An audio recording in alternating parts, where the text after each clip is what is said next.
Let's see if everything's running correctly. And make sure I have no audio going on. Oh wow, what's that big old screen there? That doesn't look right. Of course, something has to go. It's completely bonkers here.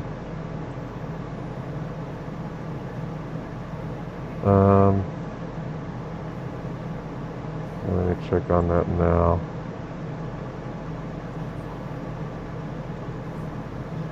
Oh, okay. No, it's not bonkers. Oh, okay. Okay. I don't know why that was happening. I think I did the right thing. Okay. Let me make sure I got your screen up.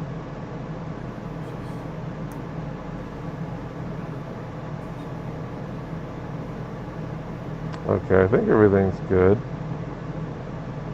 Okay. I don't think there's going to be any audio issues. Okay. Let's close some stuff down here. I will be in the mountains. There we go. All right. Okay, let me get my stuff out. It says I can cast this meeting. I'm not sure what that is. Oh, I can cast it to my TV, to my dad's my dad. No, wait, I can cast it to my Roku or my dad's smart TV if I want to. So you can force him to watch this? Yeah. Alright, let me go. I wrote my notes out of order. I'm just making sure I have the order written down here. Okay. So I was just listening to that new Crystal Kyle and Friends episode with Chris Ryan. Oh, they talked to Chris Ryan? Yeah. How'd that go? Pretty good? Pretty good. Yeah, I always like any podcast that he does. And they were talking a lot about Sex at Dawn and Civilized to Death, which are, I've read both of those books and I like both of them a lot. Okay. Alright, I think everything's in order here. Well, we are live. Oh, okay. I didn't Okay. double check the stream there yet. I will do so. Let me just take a look at that stream, make sure everything's in order. Basic Instinct is there. Looks like it's There we covering. go. Oh, I like your subtitle. These characters make no sense. They don't. Like, to be honest, they don't act like real people. Yeah, a lot of them don't. But yeah, let's go ahead and talk a little bit about the movie. So, Basic Instinct was released in 1992. It was directed by Paul Verhoeven, and it was the fourth highest grossing film of that year. So it was a pretty big, yeah, it was a big success for Paul Verhoeven.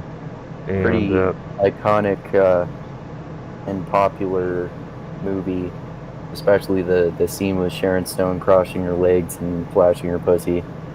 yeah, it turned Sharon Stone into a complete sex icon, that's for sure. And I think at the time it was extremely controversial movie because of the amount of sex and violence depicted. Yeah, but I was thinking when I was watching it, by today's standards, this isn't that hardcore. Like, there are other movies with lots of sex like that, but by the standards back then, it was seen as radical, if I understand correctly, right? Yeah, it's pretty tame. It's no worse than any Game of Thrones episode. Yeah. Yeah, basically. But back in '92, this being a major release, it was I think it was the vag scene that really wrinkled Yeah, people's, hurt people's yeah, feces, I guess, their sensibilities yeah. about It's what should funny be too depicted. because there are lots of there are lots of movies now with full frontal female and male nudity. Yeah, I think another one that comes to mind, I guess, would be what's that movie? Um, Dirk Diggler. Dirk Diggler? I forgot the name of the movie, but it stars Mark Wahlberg, and he is a Oh, is porn that star. Boogie Nights? There you go. There you Yeah, go. I haven't even seen that, but for some reason his name sounded familiar. So anyway, yes, this was a big hit for Paul, and a big hit for Sharon Stone, and it was the fourth highest grossing film of that year. So critically, it was kind of a mixed bag. Some critics loved it for what it was trying to do, and some critics hated it. I kind of see both sides of the equation here, and we'll talk about that when we talk about the movie. The first scene in the movie is pretty damn eye-catching. Yeah. It's a graphic sex scene, and I won't say graphic like in porno terms, but it's a sex scene. We see a mysterious woman riding a man who's tied up to the bed, and then out of nowhere, she grabs an ice pick and starts stabbing him. Hmm. So the stabbing scene is actually pretty over the top, Yeah, Paul and Verhoeven's very, good at that. yeah, it's a very Paul Verhoeven violent scene. Um, so we have the victim being stabbed multiple times. You get to see him getting stabbed in like the face, and like the ice pick like goes through his nose, and it's pretty bad, pretty gross looking. But in the end of it, yeah, dude gets stabbed to death by a woman with an ice pick. So that kind of sets the tone of the movie. It's the Yep. first scene of the movie. Basically, sex and So violence and yeah, what is going on.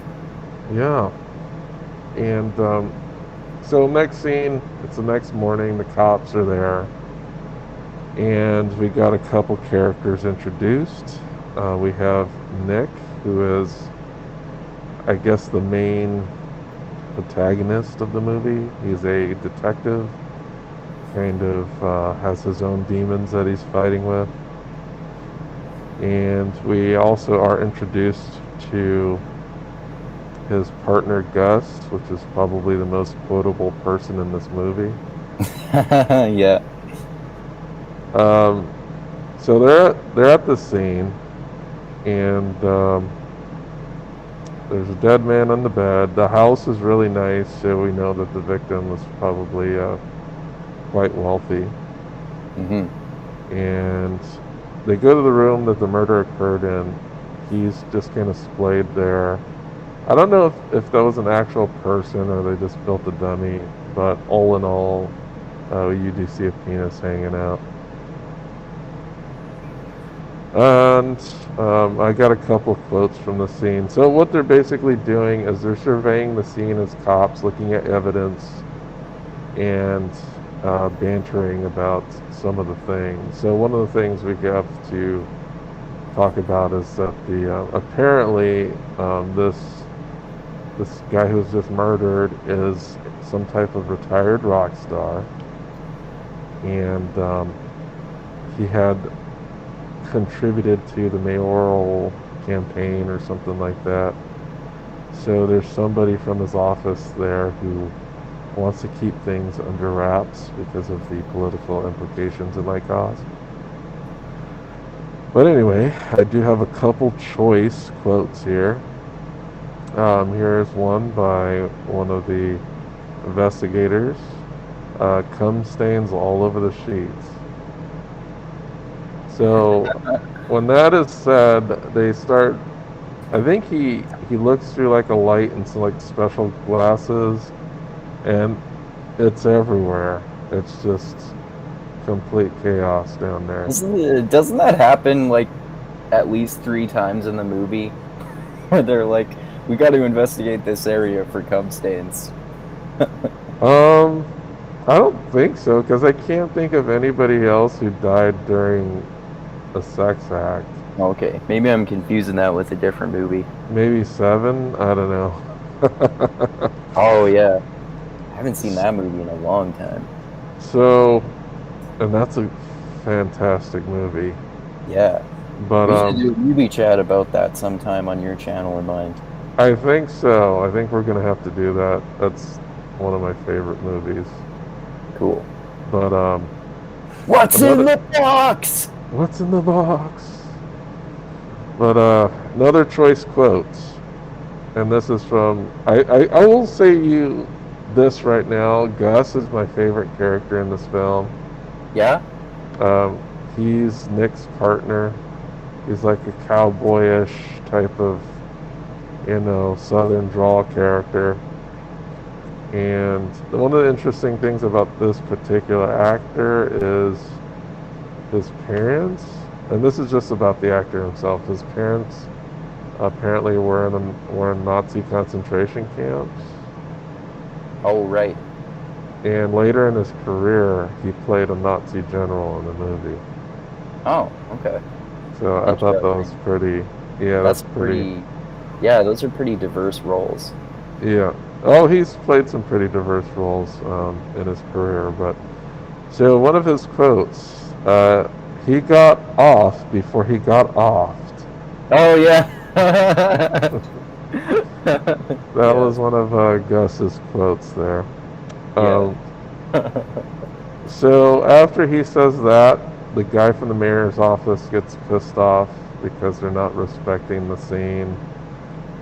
And then Nick notices on a little tray that there's some coke there and quote, civil-minded, very respectable cocaine was found on this tray.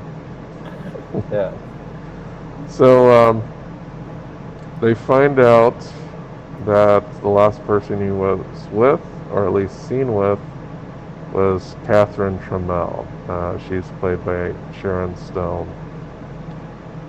So their first lead is to go over to her house, and this all takes place in San Francisco. There's some pretty nice vistas in this movie.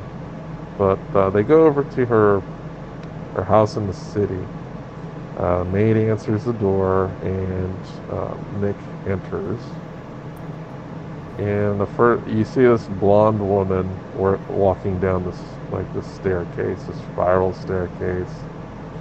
As an audience, we assume, okay, that's the chick, but it isn't. Her name is Roxy, and she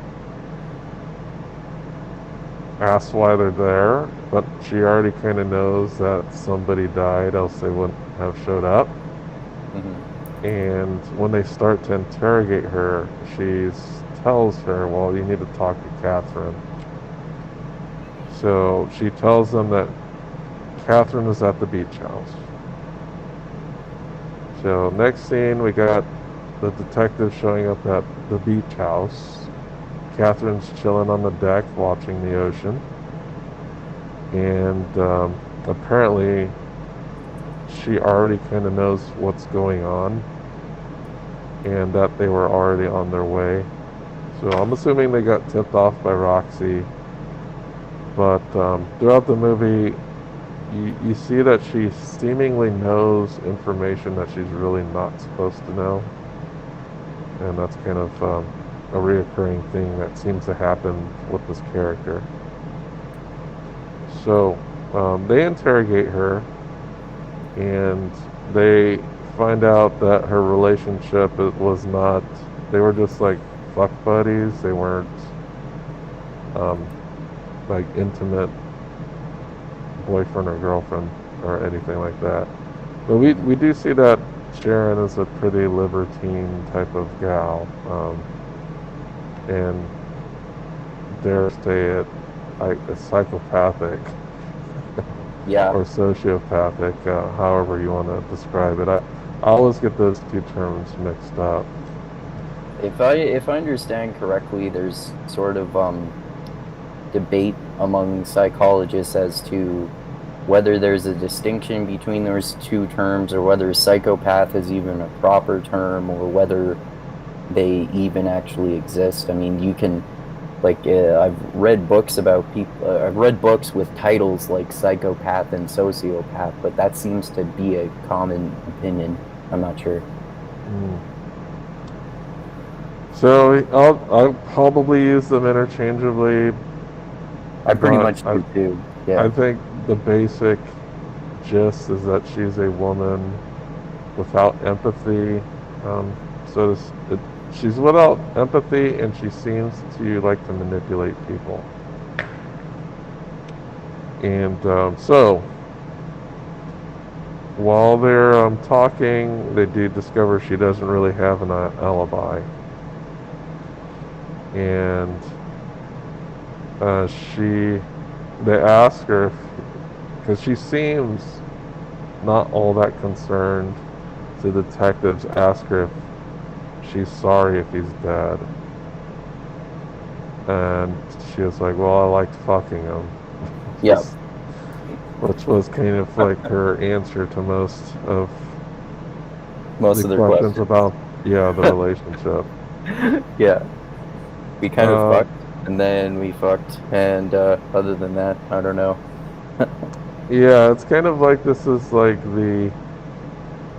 when I think of this movie, the plot and everything about it, it reminds me of like, and I've never read a romance novel, but I kind of think it would be written in this way. I'm not sure if you could call it a romance novel, but it's definitely something that's written for women. Like, I don't see this as a movie like a dude was be like, oh yeah, this is such a badass movie. Um, no, I think this is more like written for women, almost like a murder mystery romance deal.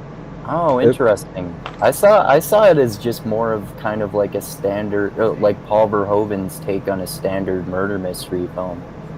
Because, like, I mean, there isn't really much romance. It's just fucking.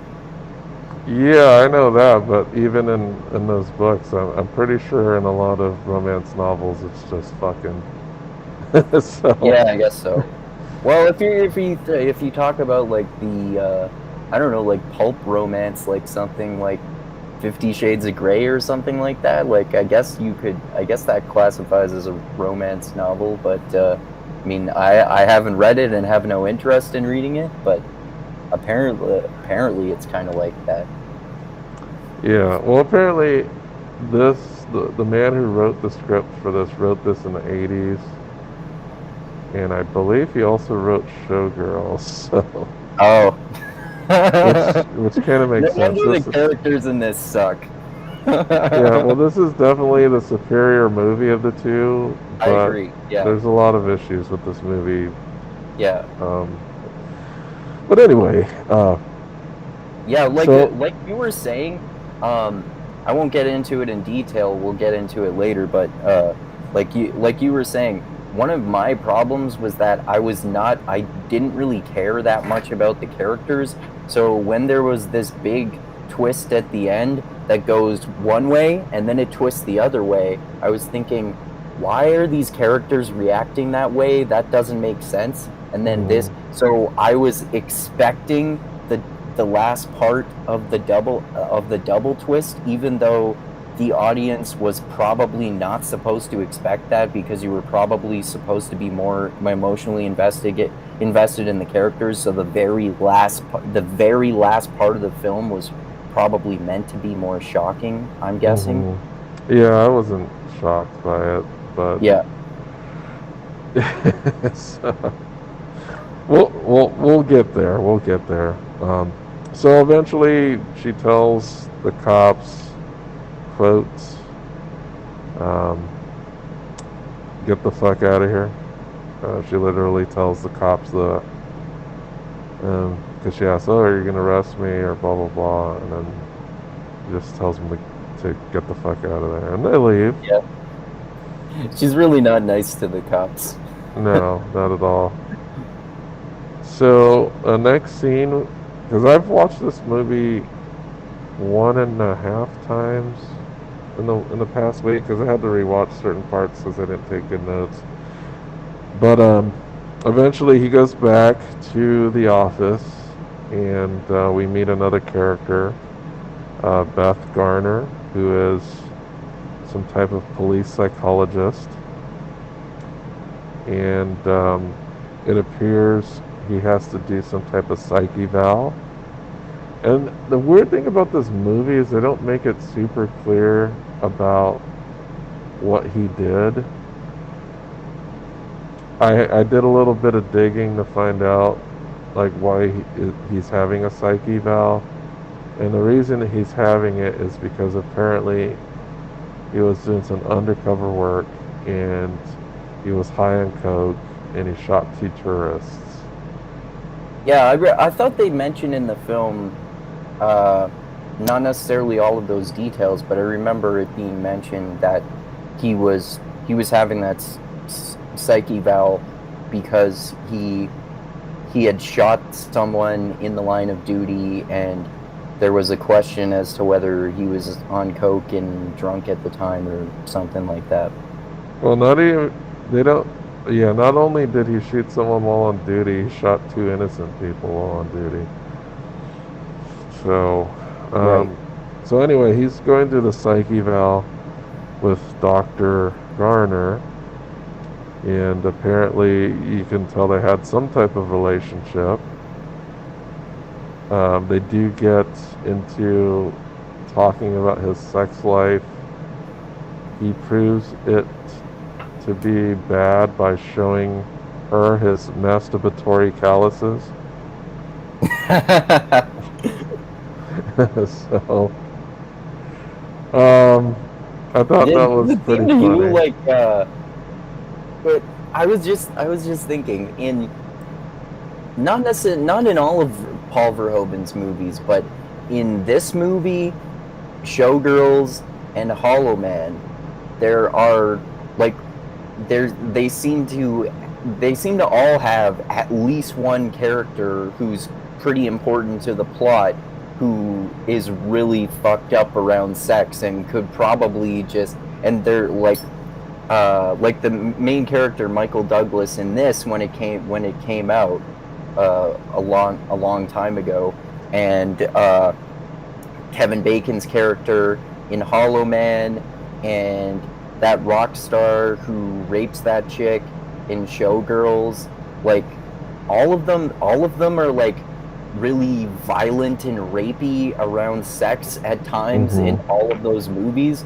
but like they're good looking guys and could probably just like get sex with chicks if they wanted, and they could probably find chicks who actually want really rough sex or something like that because those chicks exist. So they don't have to resort to being like fucked up and rapey. Yeah, it's really weird. Yeah, But we'll get to that scene. I know exactly which scene you're talking about. yeah, But during this little psych eval, she asks him a bunch of questions about his sobriety, and apparently he's gone completely straight edge. So no coke, no booze, and no smoking for him. So at the end of their little psych eval, she indicates that there's like she still has some feelings for him, and she tells him that she misses him. Um, and the next thing we get into, there's some more banter about the case between his colleagues. Apparently, the victim, Boz was his last name. He was found with coke on his dick. So I thought that was notable. So one of the things they yeah. find out about Trammell is that she's rich. I think she's worth $100 million. Wait, do you know why? I don't remember whether they said why, but do you have any idea why? Like it's a thing for guys to put coke on their dicks? No idea. Like I don't Okay. know anything about Coke. I don't either. The only thing I know about Coke, it's in the same family as like benzocaine, which is like a numbing agent. Okay. So I don't know if that it like numbs your dick or something.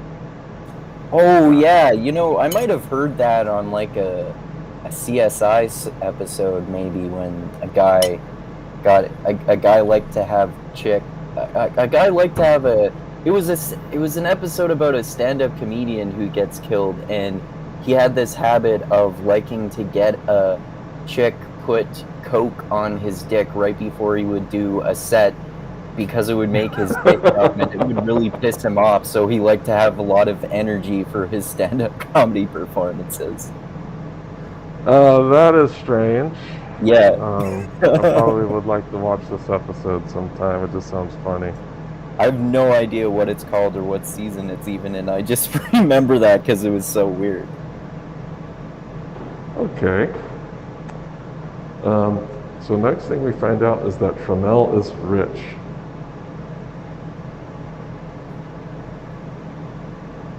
And that she's worth approximately 100 million. Yeah. That's pretty We like that seems rare for an author to me. Well, apparently it's not only is it because she's an author, she also inherited some money from Right. her ex-husband, who was some type of prize fighter. One of many men she's been with who ended up dead. Yeah, so this that coupled with her writing. So I don't know if she has investments or anything. They didn't really go deep into how she acquired her riches, but she lives the lifestyle. So one thing you also see, or they also talk about, is her studies in college. So she double majored in lit and psychology, and also they were talking about how her last book had mimicked the crime almost down to a T. So she becomes more of a suspect now simply because of the last book that came out.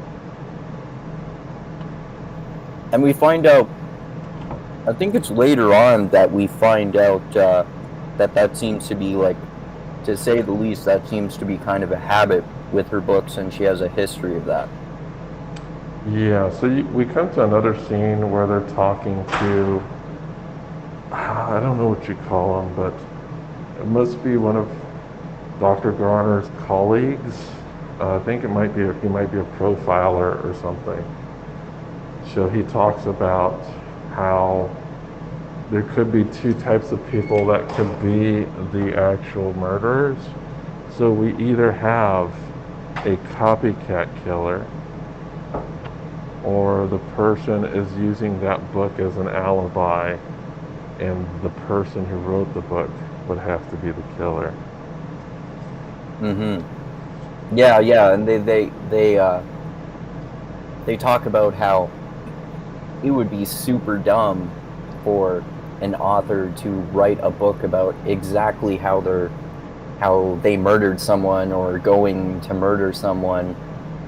But then again, like I don't think they spell this out loud, but it seems like their intuition is that that also could be extremely smart in a way, because that author and murderer, if they are one, could expect that no one would actually expect that anyone would be that dumb. Exactly. Yeah. So she becomes more of a person of interest after this little meeting goes down. So Nick makes another trip back to her beach house. At this time, she gets called in for questioning. So both Nick and Gus show up at her house, and Nick peeps some toms for a little while. Yeah, that happens in Hollow Man too, right? Yeah. So we already know, okay, he's a fucked up dude. hmm He's peeping some toms, and this is like multiple times he peeps some toms in this movie. I've never even like I've never even had a desire to do that. Yeah, it just seems super creepy and weird. Yeah. Like even when I was growing up and I was a scrawny little nerdy kid with glasses and covered with pimples and didn't get that much attention from girls, I never had any like creepy desires like that. Yeah, me neither. And I know, like, even in middle school, I would be dared to, like, run into the girls' locker room. And I was like, oh, I'm not gonna fucking do that. You guys nuts? Yeah. So, next thing, so they pick her up. Toms get peeped. He also sees at her house that she had some newspapers lying around about one of the cases that Nick was involved with. hmm So on And their way then back, is it then or is it later on that we find out that she's researching him? well, she gives a hint about it during the car ride back. So on the car ride back, we have her kind of goading him on. It's like, oh, you want a cigarette, or he's like, oh, I don't smoke. Almost as she knows some type of inside info about him. They talk about writing techniques. Well, she does, and she talks about the suspension of disbelief, which I think ties into how could someone who wrote the book be stupid enough to be the murderer. Um, so they ask her what her next book is going to be about, and she says about a detective who falls in love with the wrong woman. And I think this is kind of a hint that, to the audience at least, that she's writing about him. So they're at this weird little like interrogation room, and this is where we get the famous vag scene. One thing I will say about the vag scene is that apparently Sharon Stone did not know that they were going to film this scene. So she didn't know that they were pointing the camera right at her vag. Really? No. Then So why was she not wearing panties?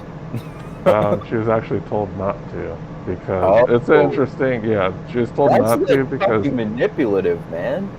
it is. And I'll tell you like some more stuff that happened. So they told her, oh, don't wear panties. They're going to bleed through this white dress you're going to wear, and we don't want, to see the panty lines and blah, blah, blah, blah, blah. So she didn't wear any. Oh shit! And then Wow. she didn't know that they filmed her vag until after the movie premiered. Wow. And then the next time she saw Paul Verhoeven, she slapped him in the face. Well, that's understandable. Holy shit. Yeah, so I didn't know that this is super creepy. I hmm didn't know that she unknowingly um, had that happen. And then Paul Verhoeven's response, and it's funny because it makes sense to me. Paul Verhoeven is like, oh, I'm Dutch. In Dutch culture, we don't, like, sex and stuff isn't a big deal to us. But anyway, it's still pretty creepy. But I do kind of Wow. understand that Dutch angle, though, Yeah. because they just don't give a fuck, I guess, those Dutch people. Well, they're very, like, what, direct and forward about that stuff, so I don't know. I Okay. guess, at That least wouldn't from what surprise I, me, I guess. I mean, that is that is that is a cultural thing. Like the nuclear family and monogamy and stuff like that. And it's less present in other cultures than North American cultures. Like I think it's Swedish culture, for example, that kind of seems like that in books that I've read by Swedish authors. But I mean, I haven't read that many, just like ones that I like the Girl with the Dragon Tattoo books. They're like one of the main characters, Michael Blomkvist, is in a polyamorous relationship with a married woman. But yeah, so anyway, about this scene, it's very. You can see that there's a lot of sex being discussed, and specifically more so about the sex revolving the murder. So what's asked is basically her sexual preferences, and she's very frank when speaking with the cops. It's like she's not embarrassed about anything, it seems like, but she is very forward with her sexuality. And you could see that one of the detectives gets pretty hot under the collar, especially during the vag scene. I don't know, the guy that's the mailman from Seinfeld. Do you know who I'm talking about? Like the portly dude. Oh yeah. He's the guy who asks a lot of the questions, right? He's also the guy who gets killed by that weird dinosaur in Jurassic Park, right? Yes, he's the guy that's one of the main villains that gets killed by the spit. Well, he doesn't die from the... Yeah, the spitting dinosaur. Yeah, the little spitting dinosaur. Yeah. Does it like spit acid in his face? Yeah, it spits something in his face. And I think he succumbs to like a group of smaller dinosaurs. Okay. But so yeah, they kind of interrogate her during that scene, and she starts goading Nick again, and she asks Nick, "Have you ever fucked on cocaine?" I think at this point, I'm like, I bet he has. Probably, because it seems he had some type of problem with it. At this point, I'm thinking, okay, this woman has something wrong with her. So apparently, she passes a lie detector test, and Nick does not believe she passed it. Not at all. He is not convinced. Right. And he's not convinced because he said he knows people that have lied and passed it before. I guess we assume that he's done it in some respect. I don't know. Yeah, he could have done that himself to pass his, if he had to do that to pass his psychological evaluation. Yeah, so I know later. And I don't know. Actually, no, I have read the nonfiction book, but there's a show called Lie to Me, and it's based on a nonfiction book by Paul Ekman that I read about micro expressions, and they're in the show, and I don't remember for sure because it was a while ago that I read the book, but I think this is also proven in Paul Ekman's nonfiction book about it. But I think in the show, at least, they talk about how you can beat a lie detector test or you can show that it's invalid in a lot of different ways. Like I think in the first episode of the show, the guy who runs this company that tries to like solve people's problems by looking at their micro expressions, he fools a lie detector test like that another person is having. He shows that it's kind of useless by bringing an attractive woman in when this guy is getting a lie detector test like this ridiculously attractive and kind of scantily clad woman, And because it Mm-hmm. raises his blood pressure so much, it shows that all of his answers, including the true ones, like his name, are incorrect. And I mean, I don't know if this one is true too, but like I've seen in movies and shit like that, people beat them by doing things like putting a thumbtack in their shoe to get their to continuously be irritated, or I don't know. Yeah, you I could don't bite know your how true cheek. that is. Well, from what I understand, you have to front load it. So when you're asked questions, because they do a cursory test in the very beginning where they ask you obvious, like false questions and obvious true ones. From what I understand, when you're asked the true ones, you're supposed to like bite your cheek or do something strenuous, like the thumbtack in the shoe thing, I guess. And you would do that during the true questions. So Okay, you would front load the true questions. So when you're being told, when you have to tell a lie, they would be similar to the ones where you told the truth. okay, But that's what I heard. I don't know if it's true. But so directly after this scene, Trammell asks about Nick's lie detector test and that he had beat one before. But right after this scene, Nick goes to a bar and he falls off the wagon. On the wagon, meaning he takes a drink, he orders a drink. They talk a bit about a case, and then some asshole cop named Nielsen approaches Nick. is he? Was he an internal affairs guy? Yeah, he's an IA officer.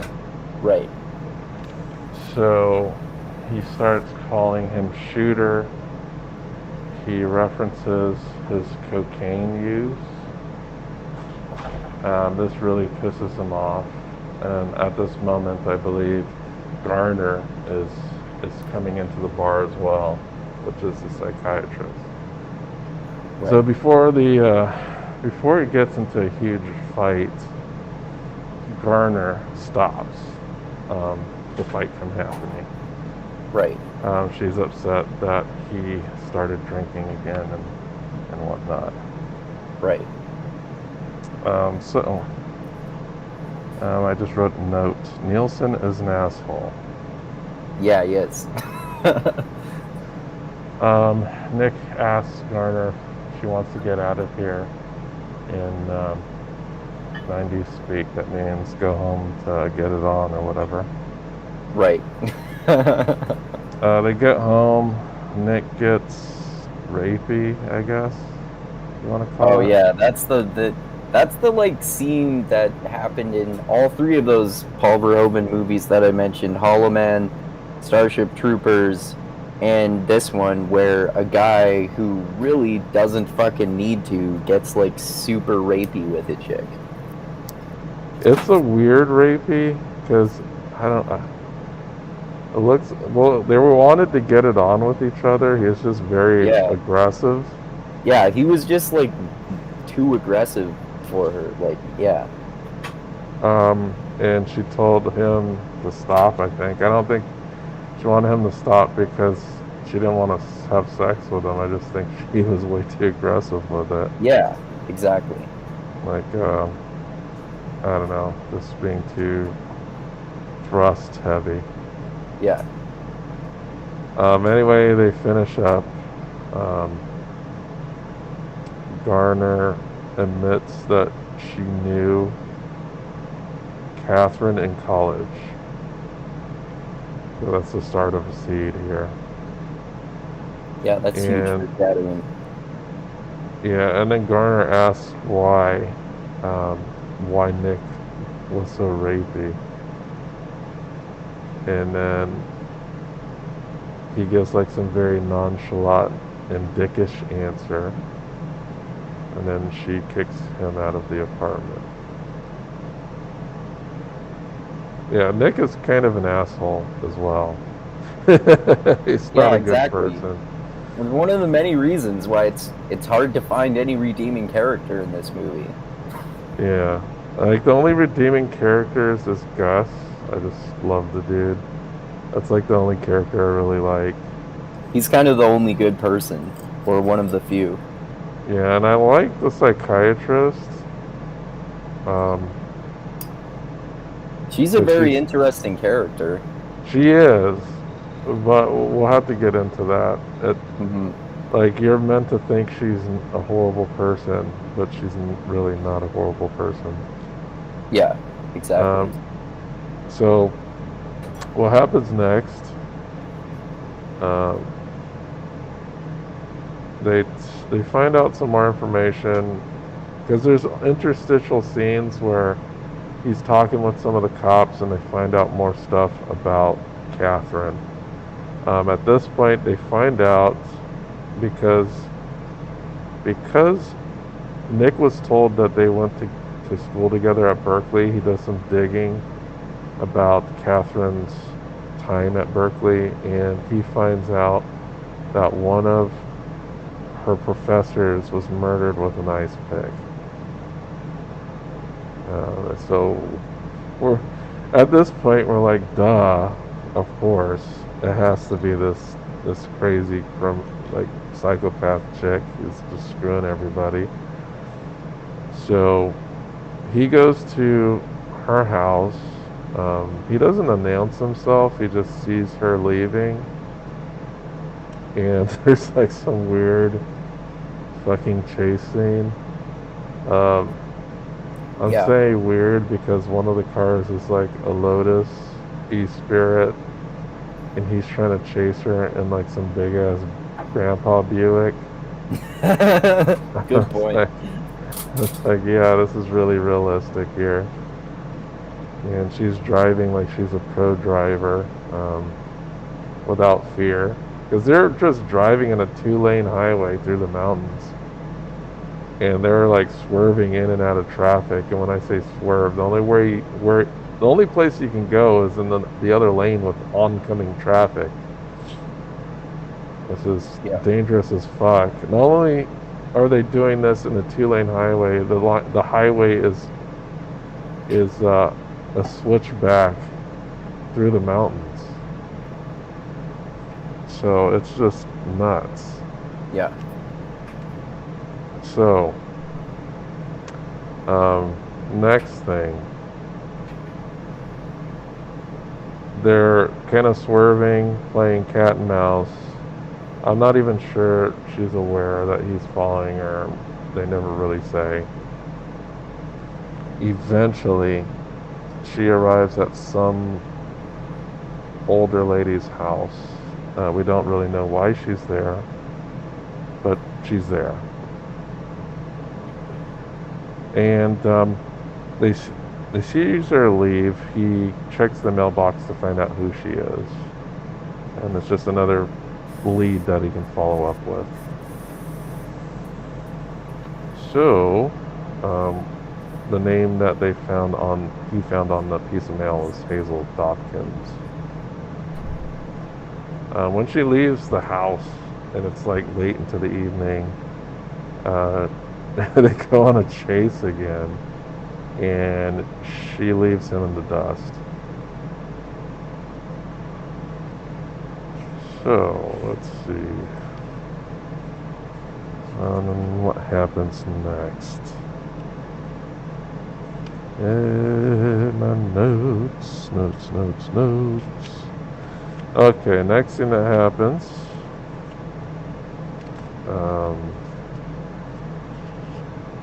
Why do I write these notes so weirdly?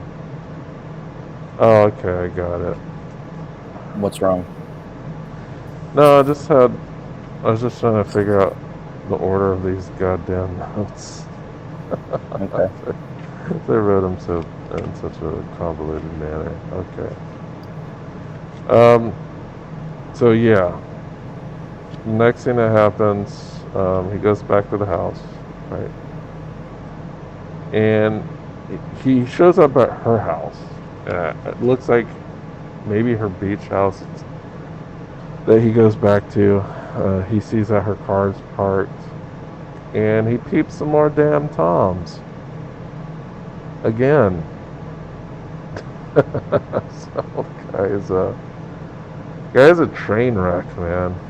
It's He so is. stupid too, because like she clearly wants to fuck him anyway, so what the hell's the point of being all fucking creepy? I don't know. It's just a weird movie. Like I said, the Yeah. characters don't really make a lot of sense to me.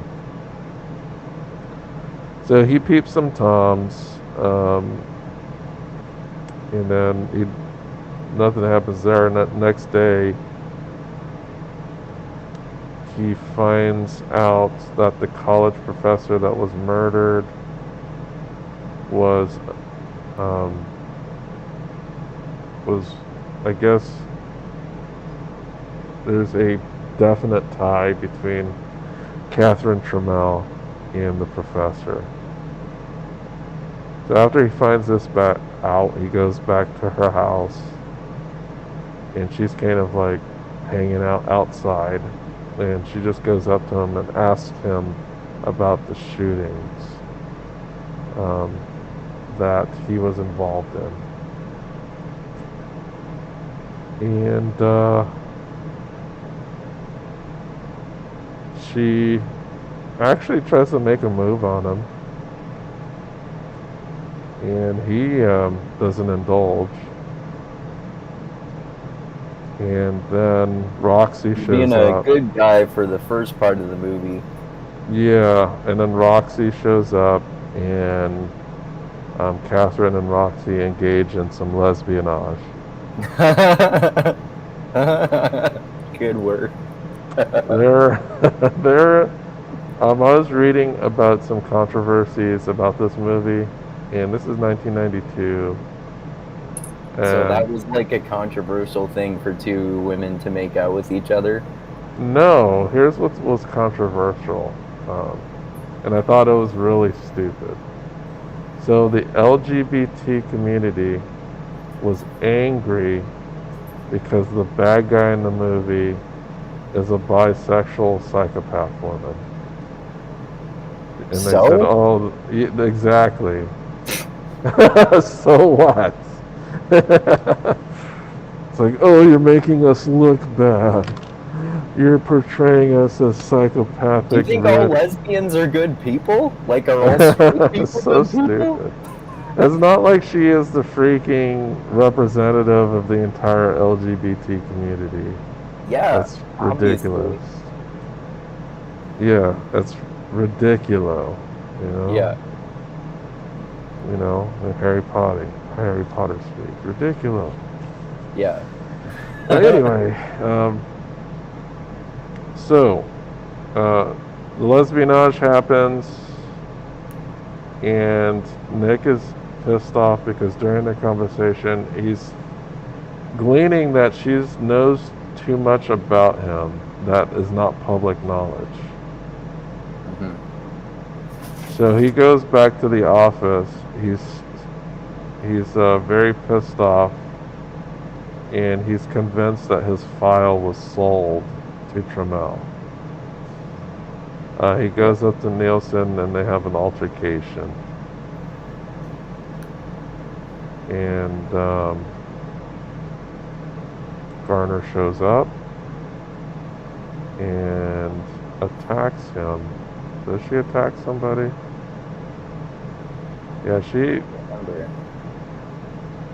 yeah, she does. Um, I remember she physically assaulted Nick.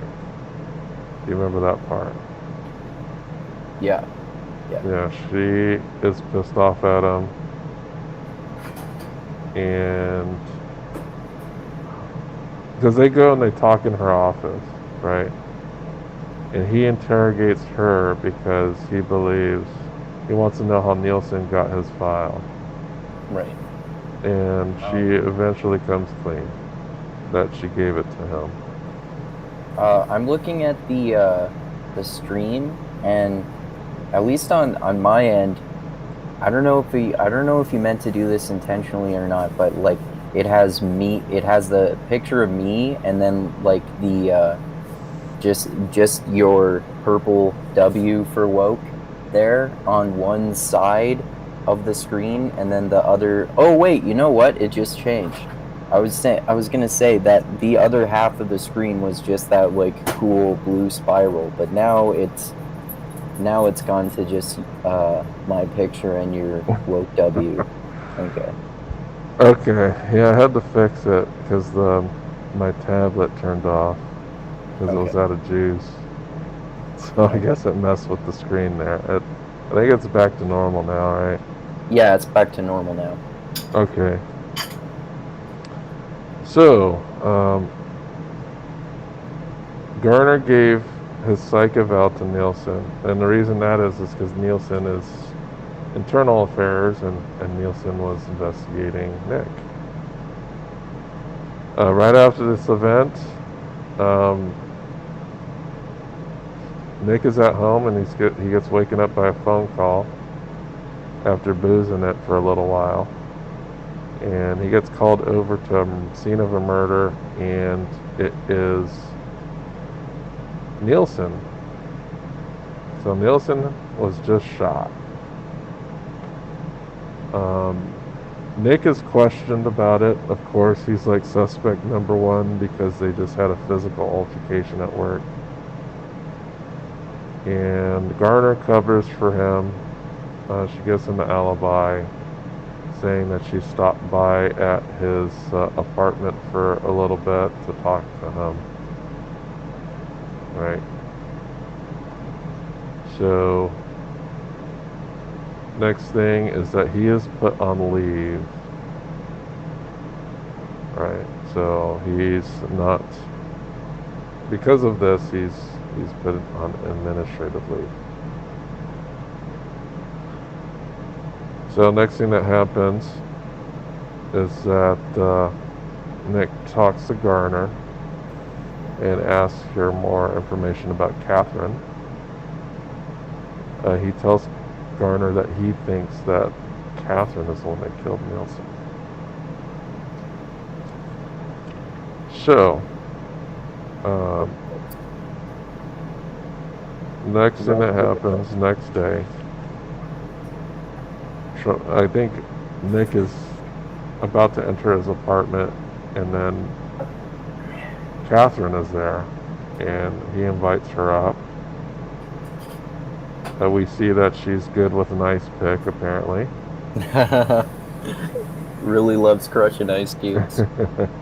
Little too much. Yeah, and I'm thinking, who uses an ice pick? Yeah. I can't think. There are these things called ice cube trays. They're pretty great. Yeah, I can't think of any time in my life where I've seen someone use an ice pick or used it myself. Me neither. So I think this was just a plot device. Even in 1992, nobody was using ice picks. Like, come on. Yeah. Like, I don't think an ice pick really is a common tool. I don't think so either. So anyway, she shows off her ice pick skills, and apparently she was there just to give him her new book. As she's leaving, Gus shows up, and Gus believes that she's just playing with him. Right? She doesn't. And during their conversation, it seems like Nick was trying to put the moves on her now, and then she kind of squashed it, and she was like, "Oh, meet me at a nightclub later." And he's like, "Yeah, maybe I'll show up." Next scene is actually the nightclub, where they do show up. He does show up. They're playing like extremely 90s dance music at this club. I was like bobbing my head when I saw this or heard this music. I was like super surprised. Like, oh, this is so good. But on my notes, I wrote convoluted club scene, early 90s music, bad dancing. So while Nick is looking for Catherine, 90s and dancing. he's looking for Catherine, and she's engaged in lesbianage with Roxy. Nick tries to move in on the situation, and they start dancing. And then Nick tries to kiss her, but she kind of sidesteps it. She's playing hard to get. Yeah, well, we know that really she wants to get it, but she's just playing. Yeah. We see a cut to Roxy. She's obviously not having it at all. She looks pretty mad. Eventually, they leave the club, and there's like an extended sex scene between Nick and Sharon Stone, Catherine. So during Super this, over the top. yeah, so during this scene, as a viewer, there's a mimic of the very first scene that we saw. So he gets tied up.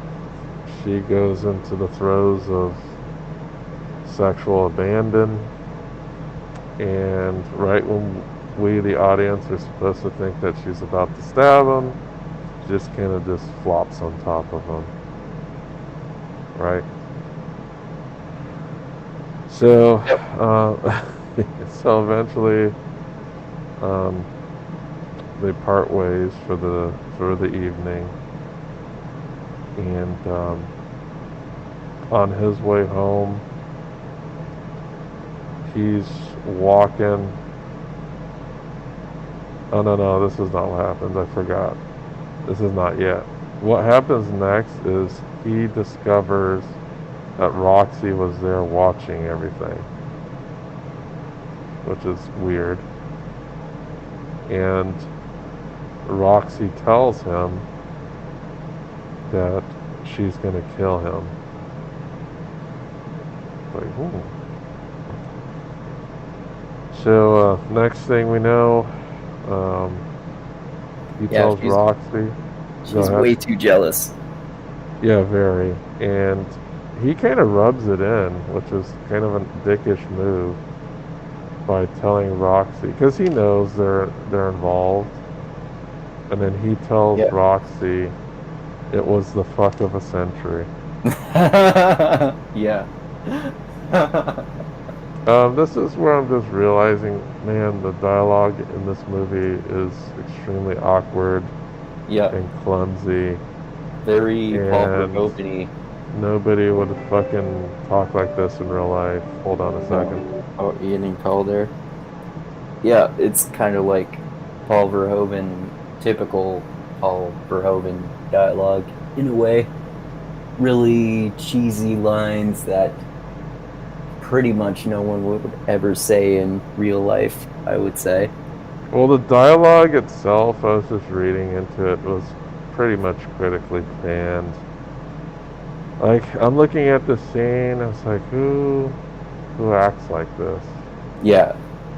Um, who would be this much of an asshole?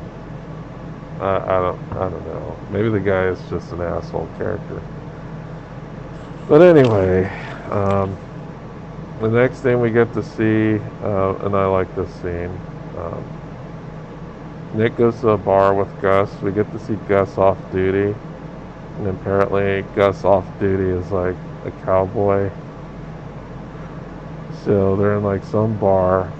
Gus is extremely drunk. And Gus realizes something and he says this. You dumb son of a bitch, she fucked her. Yeah. Because he realizes that this is probably one of the stupidest things Nick could ever do, is get involved with the suspect of a murder. That's pretty dumb. Yep. So throughout their interaction, Gus just like shouts vulgarities, like drunken vulgarities. Like all the patrons of the restaurant are like staring at him because he's super drunk. Yep. Um, And I have a quote here. It's like, that's a pussy talking, ain't your brain. And he was talking about basically like he's thinking with his dick. Yeah. She's innocent, Um, man.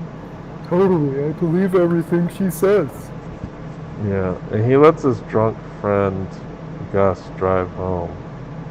Yeah, which is funny. Like, okay, you care about your friend that much. You like both cops and your drunk friend drive home. So, while Nick is going to his car, he gets attacked by a black Lotusy Spirit, which is basically the same car that Catherine drives. Right. Um, he chases. He gets in his car.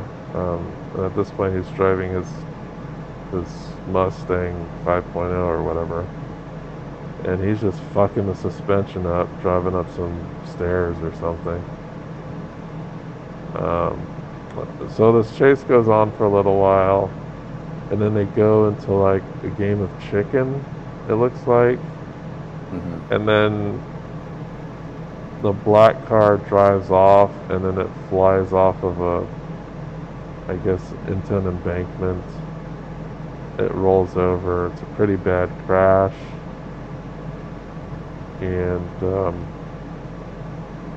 Nick goes over to inspect and see what's going on, and it's Roxy inside the car, and she's dead. The cops that show up basically berate Nick for being a dumbass. Yeah. It's well deserved. Yep. I think. Yeah, Like, definitely, man. Why the fuck is he chasing somebody? I Chasing understand, yeah, the hey, chick who's involved with a suspect who he's been fucking. That's a smart yeah, thing for a cop to do. it's super. They all think it's super fishy, and at that point, they tell him that he needs to get a psych eval now. Next day, he goes into the psych eval. He tells the shrinks to go fuck themselves. Yep. He lashes out at Garner as well, and then he jets out of the precinct. He shows up at Catherine's beach house, and Catherine is rocking herself in grief over the death of Roxy. And I was like, okay, maybe she's not so psychopathic. She's actually crying about the death of her girlfriend. I guess Roxy is probably the only like true partner. All the guys were just like fucks, and maybe it's just Roxy is just like her true, I don't know, like the person she's actually in a relationship with. Yeah, that's a good point. She could be like closer to the lesbian end of the spectrum on the bisexual scale, perhaps. Yeah, maybe. I know she says this. Everyone that I love, alright, everyone that I care about dies. Right. She says this to Nick. And then, like, literally a minute later, she says, make love to me. Right. So, I don't know. I'm looking at this scene and I'm like, what the fuck? She kind of like uses sex like the way she uses drugs, like as a crutch, in an unhealthy way. That's an unhealthy way to use drugs. Yeah, so I was like, wow, that's kind of weird and out of the blue, but whatever. So after they finish getting it on and another extended sex scene, Catherine opens up about her college experience, and she says that she had a stalker in college, and she gives a name. It's like Lisa something or something. So after that, back at the office, we get some more interstitial banter about the case. So they looked into Roxy, apparently she was a convicted murderer, and she had, as a minor, she had killed her brothers, and it seems that a lot of the people that Catherine is hanging out with are just straight up murderers. So here's a quote from Gus here that I'll go ahead and perform here. Magna cum laude pussy done fried up your brain. So Gus is basically expressing that No, true. that Nick is thinking with his dick when it comes to Catherine, and he's not really being objective about the case. Well, obviously, and that the magnum cum laude pussy has affected his brain in such a way that he's not thinking clearly. So Nick does follow up at the college, and he asks one of the registrars about this Lisa character, and they're not able to find her name in their roster at any point in time when she was supposedly a student there. And because there's the next scene, Nick and Catherine have a chat. Catherine, of course, knew about Roxy's past as a murderer, and Nick is pissed because he thinks that Catherine lied about the Lisa story, because he said that this Lisa person doesn't exist. So one of the things I think he's really mad about is that the one time that Catherine opens up about her past, seems to be like a bullshit story. Apparently, the problem is that Nick got the last name wrong, and then he goes and follows up with that last name, and apparently it ends up being Dr. Garner.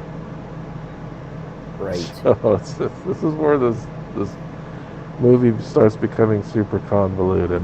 Okay. Yeah, that's like that in combination with what we were talking about earlier about none of them really being redeemable characters and a lot of them acting in unrealistic ways. That's why it's so convoluted.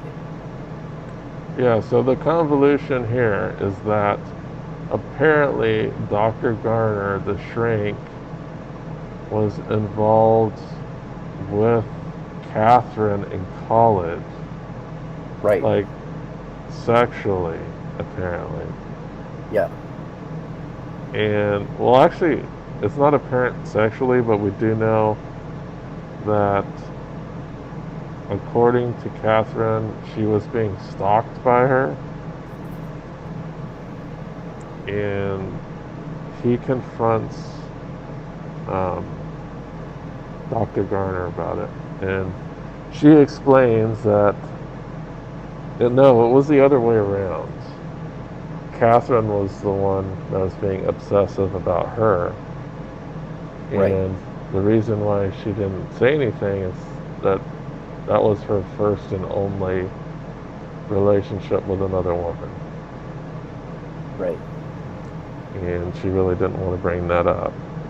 So I think at this moment the expectation is, as an audience viewer, we're supposed to wonder who did it, who's the psychopath, who's the crazy person. They're definitely trying to make it ambiguous in that respect. I wasn't fully convinced yet, but next thing that happens. Yeah, like this is where it sounds like you had a similar reaction as me. This is where I just really didn't buy that all that shit that you just mentioned, I was like, this sounds like misdirection. Yeah. It sounds like planted information. Yeah. So, next thing that happens, Gus and Nick have an argument. And, because Gus is upset because he's continuing to be involved with Catherine. And he says this, quote, "Do you think you can fuck like minks, raise rugrats, and live happily ever after?" Oh, man. He has the best lines in this movie. Yeah. Oh, yeah. So he tells her that. Oh, no, he tells Nick that. And Nick goes home. And he goes to Catherine. And what did I write here? He gets home with a plant. Oh, she comes. Okay, Catherine shows up at his apartment with a plant. She's there already, inside his apartment, with a fucking plant sitting right in the middle of the living room. And it's not like a small little plant you put on a shelf. It's like one of those giant potted plants that's like 4 feet tall. They get it on, and they have a discussion about her book, and basically it's a discussion about the book that she's about to release. And they talk about how the detective at the end of the book has to die. And she basically says, well, somebody has to die. That's what makes it sell. So, next thing we find out,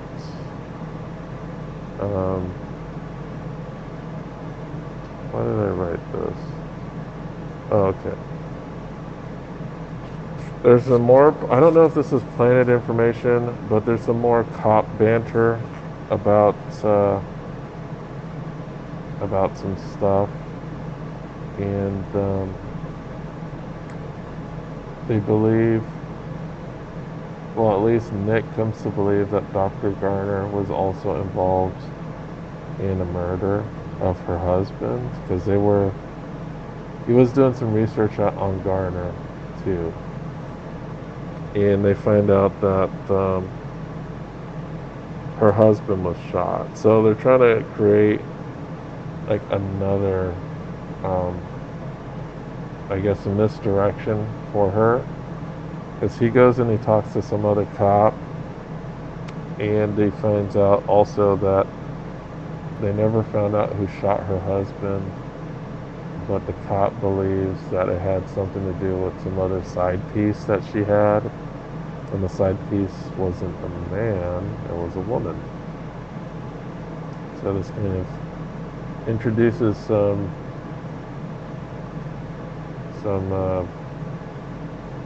well, it makes it so that Garner isn't as credible as she sounds, even though she said she only had one lesbian relationship.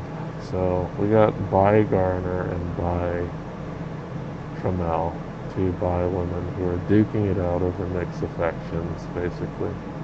That's what it kind of sounds like this movie's about, apparently. Two bi women who want to screw some detective.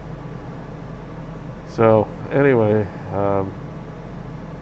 Nick shows up back at Trammell's place.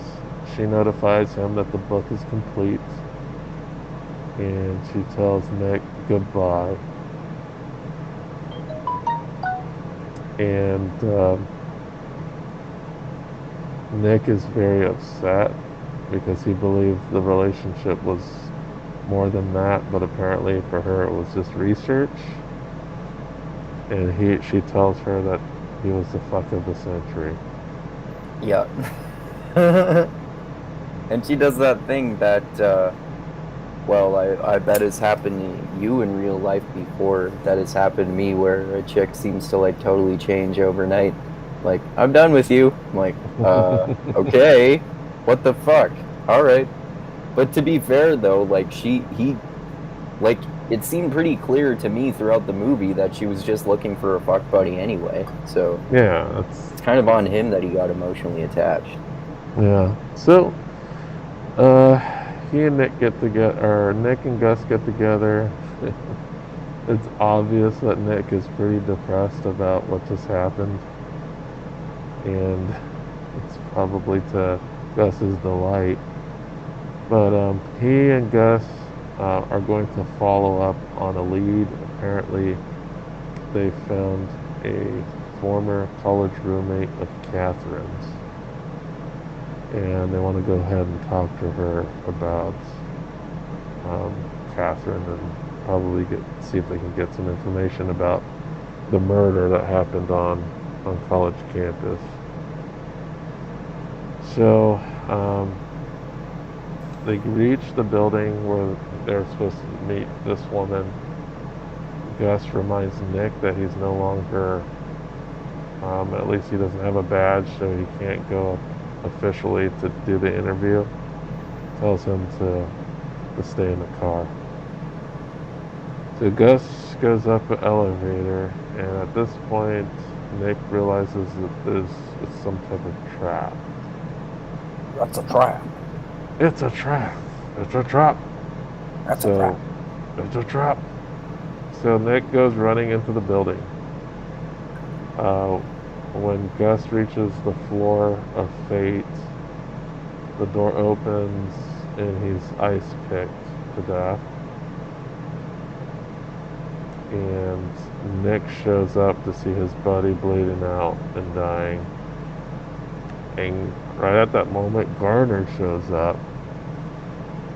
And this is where I was like, yeah, there's no way that if she was the one that killed him, she wouldn't just happen to run into him right now. There's something weird going on. But anyway, Nick thinks it might be her, so he tells her to put her hands up. I don't know if it's just bad writing. This scene just didn't make sense to me, but she's like fiddling with something in her pocket, and Nick blasts her twice in the chest. We find out that she was going for her keys, so he basically killed her without a good reason. Nick sits down in a sad corner, and some cops had gone to Elizabeth's apartment, and they apparently found some damning evidence that ties her to these murders. I wasn't really that convinced when they did. I was like, this makes no sense. I don't know. So anyway, they try to frame. I didn't buy it either, yeah. Yeah, so Elizabeth was apparently a stalker, and apparently a psychopath of some sort. But after all this, I don't know how this guy stays sane with what he just did. I guess after he shot her, he realizes, oh, that's fine. She was a bad person, so it's justified. So he's mentally okay. He goes home. Catherine is there. And they get it on. Of course, there's the editing to make it seem like Trammell is still the killer. Right. And she flops on top of him instead of stabs him. And then we get the minks fucking like minks in the Rugrats line. Yeah. And then the camera pans down and there's a fucking ice pick under the bed. Yeah. She was the killer all along. When that happened, I thought that's kind of what I expected, man. Yeah, it wasn't really that much of a mystery to me. Like you were saying, that Gus said that line, he was being tricked by her for like the last third of the movie at least. Yeah, Gus was correct. Yeah. He was that magna cum laude pussy had fried his brain. Yep, exactly. And I guess we're kind of given I don't know, because it seems like I don't know what you want to call this ending, but it's almost like, is she giving up her killing now? Or what the hell's gonna happen with this Like goddamn did it relationship? seemed to me like the message, one of the implied things to me seemed to be that, maybe she's actually starting to develop feelings for him too, so that's why she didn't kill him. Who knows? I know there's a part two of this movie, which I don't think I'm gonna watch because I don't think I will either. I heard it's horrible and it wasn't directed by Paul Verhoeven. Oh, okay. Apparently, Sharon Stone reprises the role though, Oh, okay. but I heard it sucks. Okay.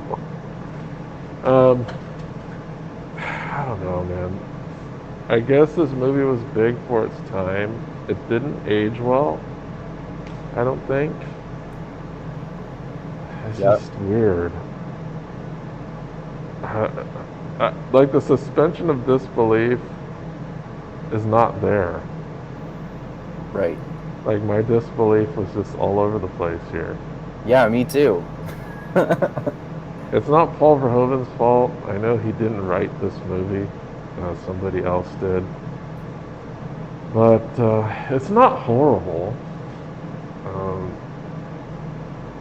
but I wouldn't really recommend it to anybody. Yeah. I guess the only thing I would really recommend is just to watch the opening scene to watch the guy get like stabbed to death Yeah. because it is like super over the top. But everything else is just like meh. Yeah. I bet like if I had seen it when it had first come out, maybe I would have liked it more from all the spectacle of the sex and violence. But nowadays, like, it wasn't that impressive to me. Yeah, 1992 was a huge deal just because of all the sex and violence involved. Mm-hmm. And you got to see what Sharon Stone topless and nude a bunch of times, and some weird like rapey sex scenes. And If I were a teenager when I saw that, I might have liked that more for that reason. But now, like, everyone could get porn on their phones in their pockets. Well, I think one of the bigger things is that one of the things you don't really see too much anymore are big stars getting nude. Yeah, true. And I don't know why that is. That's a good point. I never really thought about that, but that's well, you don't see it on cinema. You'll see it maybe on HBO. Well, what about like Jennifer Lawrence? She's been topless in 2 different movies that I've seen. Well, which movies? Because I've never seen them. One of them was Red Sparrow, where she basically becomes a Russian spy, and another one is, oh fuck, I forget what it's called. I might have to look this up on IMDb, but it's one that's like a really obviously allegorical film that came out recently. I guess you don't actually see her topless in that now that I think about it, but there's a scene where she's getting her clothes ripped off and you see her tits. Oh, well, the only time you really see stars now, or upcoming stars getting nude, really is on HBO. Yeah, that's true. Like, there are a bunch of boobs and stuff in that on Game of Thrones, and I'm sure there are other shows as well. I was like, oh, Amelia Clark's boobs. Oh, Tonk's boobs. I was like, man, Tonks, your body looks kind of weird. I'm not into that there. Did you see it? Well, did you see that season? I'm not sure. Do you know who I'm talking about when I say Tonks? No. From Harry Potter. Oh, yeah. That weird chick, right? Yeah, she's in Game of Thrones. So there's a part.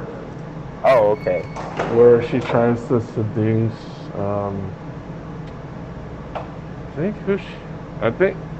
Who she tried to seduce? I think it was Theon. She tries to seduce. No, it wasn't Theon. It might have been. What's that asshole's name? The bastard. Um, In who's the bastard's what? name? In what? Game of Thrones. Jon Snow? No, not that bastard. The evil Theon bastard. Greyjoy? Theon Greyjoy is not a bastard. Uh, The Jon bastard. Snow's a bastard. No, the bastard that likes to sick his dogs on people and he tortured Theon Greyjoy. Oh, I don't. Oh, is that Bolton, Ramsay Bolton? Bolton. Bruce Bolton? Someone Ramsay, Bolton? Ramsay Ramsay Bolton. Bolton. Ramsay There we Bolton. go. Yeah, I think Tonks tried to seduce him on the show and she got killed by him. Or Oh, he really? killed her. You didn't see that part of the show? No, that's probably like Oh, I that's said. right. That's further on. Yeah, Okay, yeah. I've sorry only about the seen, like, spoilage there. well, I've read all the books, so. Well, that doesn't even happen in the book, I don't think. Oh, okay. That's Well, just like yeah, a show-specific scene. yeah. I've only seen first 3 seasons, I think. But yeah, Tonks is topless in that. Oh, okay. You could probably find a picture of that. Well, yeah, Tonks. That's not the first movie Tonks was nude in, though. She doesn't seem like she was old enough in the Harry Potter movie. She was definitely above of age. Oh, okay. Because in Harry Potter movie, Obviously, she they was. wouldn't show like underage nudity in a major Hollywood film or Hollywood show. No, but she wasn't ever nude in Harry Potter, but she was nude in Game of Thrones. Yeah, yeah, I get what you mean. Yeah. I just was saying that because I don't know how much later on her Game of Thrones role was in comparison to her Harry Potter role. Well, it's just that whenever a star shows boobage, it ends up being like a super huge deal, you know? Yeah. Yeah. Like I remember when Halle Berry showed boobage, it was like... Oh, yeah. She's like Academy Award nominee for showing her boobies. Yeah, that's true. Well, that like our North American culture is really puritanical in terms of sex, but not in terms of violence, which is kind of like we were kind of alluding to earlier, a little bit of the opposite in some European cultures too, because we can have like we're talking about John Wick tomorrow, right? Like that's basically a fucking murder porn, and but like you can't. Well, it's way more controversial for a major Hollywood star just to be naked on film, like you said. That's a really good point. Yeah. Yeah. So. Oh, that movie, that other Jennifer Lawrence movie I mentioned, by the way, is called Mother. That just came out in 2017. Wow, it felt like I watched it more recently than that. But yeah. And Red Sparrows came out in 2018. Yeah. The weird thing about Jennifer Lawrence, like even though she's of age, for some reason she just always looks like she's underage for some reason. Yeah, she's got a young-looking face and a cute-looking face, and I think it's like a round shape too, so it makes her face look more childish to me. Yeah, so I don't know. She's hot though, and oh yeah, she played Mystique, right, in some of the X-Men movies. And she's in like the only, I guess, what you could maybe consider a romance movie that I like, which is Silver Linings Playbook with her and Bradley Cooper. Yeah, I've never seen it. She's really hot. He seems too old for her for some reason. I don't know what it is. He's in like even his characters that I think are in his 40s or so, and she's like, she might still be in her 20s. I don't know. Well, yeah. So this movie, I'd probably give it a 2. I'm not too hot for this movie. Yeah, I would give it the same rating, I would say. Yeah. Yeah, it's not great. It's worth watching once, just to see what the hype was in 1992 about this movie. But it's not something I'd ever rewatch. I don't ever plan on rewatching this movie. It's just not really good. It's meh, is all I could say. Like, there's way better thrillers, and because I know I was looking up the Wikipedia page, and they consider this neo noir, and I'm like, man, there's so much better stuff that's neo noir, and I don't even think. Would you consider Sin City is definitely noir, but I don't know if it's considered neo noir. I But was the first example of possible.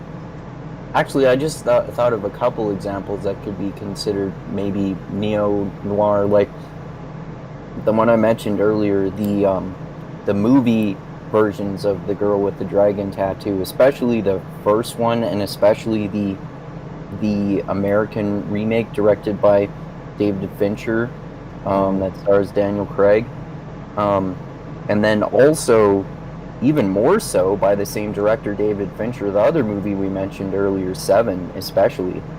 oh yeah, I love Seven. Yeah, Yeah, Seven is definitely a much better movie than this. definitely. Yeah. So was It's Girl with the Dragon Tattoo. yeah. This I don't know how to. There's like a lot of cheesy dialogue. Characters are just not believable. They don't seem like normal human beings. The only person that seems like a normal human being is Gus. Yeah. Everybody else are just like, nobody would ever act like that. I just don't get it.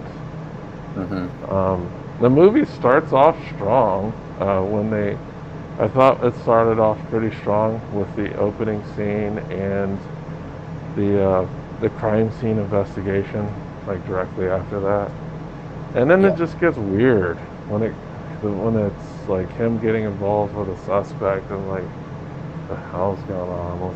It's just, and then the guy's just like an asshole too, that you don't really care about much. So Yeah. I don't know, 2 out of 5 for me. I just really didn't care for it much. Yeah, me neither. I think I like it a little more than Showgirls. It's my second least favorite Paul Verhoeven film. Yeah, it's definitely not as bad as Showgirls. it's Yeah. it's a bit more watchable. The acting's better. The characters make more sense. The Showgirls, the characters just make, I don't know, it's almost an absurdist movie. It just, Yeah. the characters do not resemble any human beings that I could think of. Yeah, exactly. At all in that movie. There's Yeah. one in this movie. But here's the thing, both of those movies were both written by the same person. Yeah. And it shows. Yeah. So, It's weird because like, did Paul Verhoeven write his 3 films that I like a lot more and are my favorites by far, which are Starship Troopers, RoboCop, definitely wrote. I and think he did write Starship Troopers. I have to go ahead Total and take Recall? I think I'll look into it, but I believe he had a hand in the scripts Okay. because I remember, at least with Starship Troopers, um, whoever wrote it was like, yeah, whatever. This is basically make this a satire. Right. Whereas the actual book, Starship Troopers, is like super serious. Right. And it's totally different too, because the Starship Troopers is written like as a journal from the perspective of Rico. And the movie kind of follows the perspective of a couple different characters. Yep. But yeah, I don't believe. I think he had more of a hand in those movies, but I don't know if he got the writing credit for those. I'd have to look it up, or if you can, you can look into it for me, because I'm not close to my laptop at the moment. Right. But yeah, I don't recommend. I'm sorry that we left on such a bad note on Paul Verhoeven, even though we really Yeah, he like. has way better movies. Oh yeah, I love some of the other movies that we've Yeah. talked about. Like, absolutely love some of the other movies, like Total Recall, RoboCop, Starship Troopers. Love Yep. them. Me They too. are awesome, awesome movies. Hmm. To me, those are like the epitome of early 90s. Well, I guess Starship Troopers is not really early 90s, it's late 90s. But Right. RoboCop is like the epitome of the 80s. And I think Total Recall is very early 90s. And then Starship Trooper is like the second half of the 90s, right? Yep. I think it But was yeah, 97 or so, maybe. yeah. So this sci-fi shit is the best. I love For it. sure. For sure. When he starts getting into these other genres, that's when he falls a little bit short. Like Hollow Man is not bad. Like I'd say Yeah, you it's could, okay. yeah, it's an okay movie. It's not as good as like the three that we've mentioned, Hmm. but it doesn't suck. It's not a crappy movie. It's interesting, like freaking creepy, um, creepy character. The character is creepy and he's written well. Yes. And that's what I like. The movie, the main antagonist is well written, Yeah. and he slowly is becoming a horrible piece of shit. And by the end of the Yeah. movie, he is totally corrupted by power.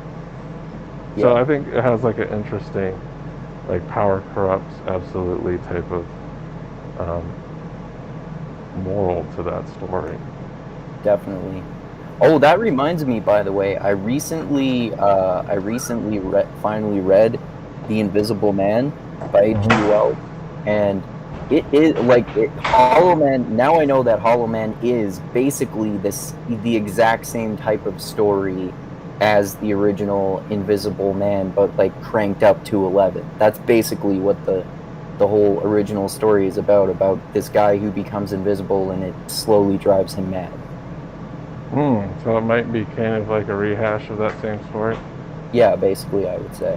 Do they share any character names? Um, I don't think so, but I don't really remember. Yeah, that's interesting. Yeah. Well, yeah, 2 out of 5. Andrew, you're also giving it a 2 out of 5. Yep. Yeah, it's not his worst, but it's near the bottom there. Yeah, I agree. All right, man. Did you want to talk about some of the stuff you read the past couple weeks?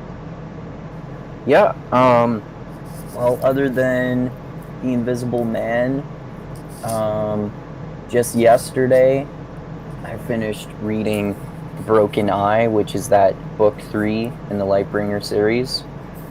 Man, you're blazing through it. Yeah, yeah, I finished it in 2 days. So how are you liking Lightbringer?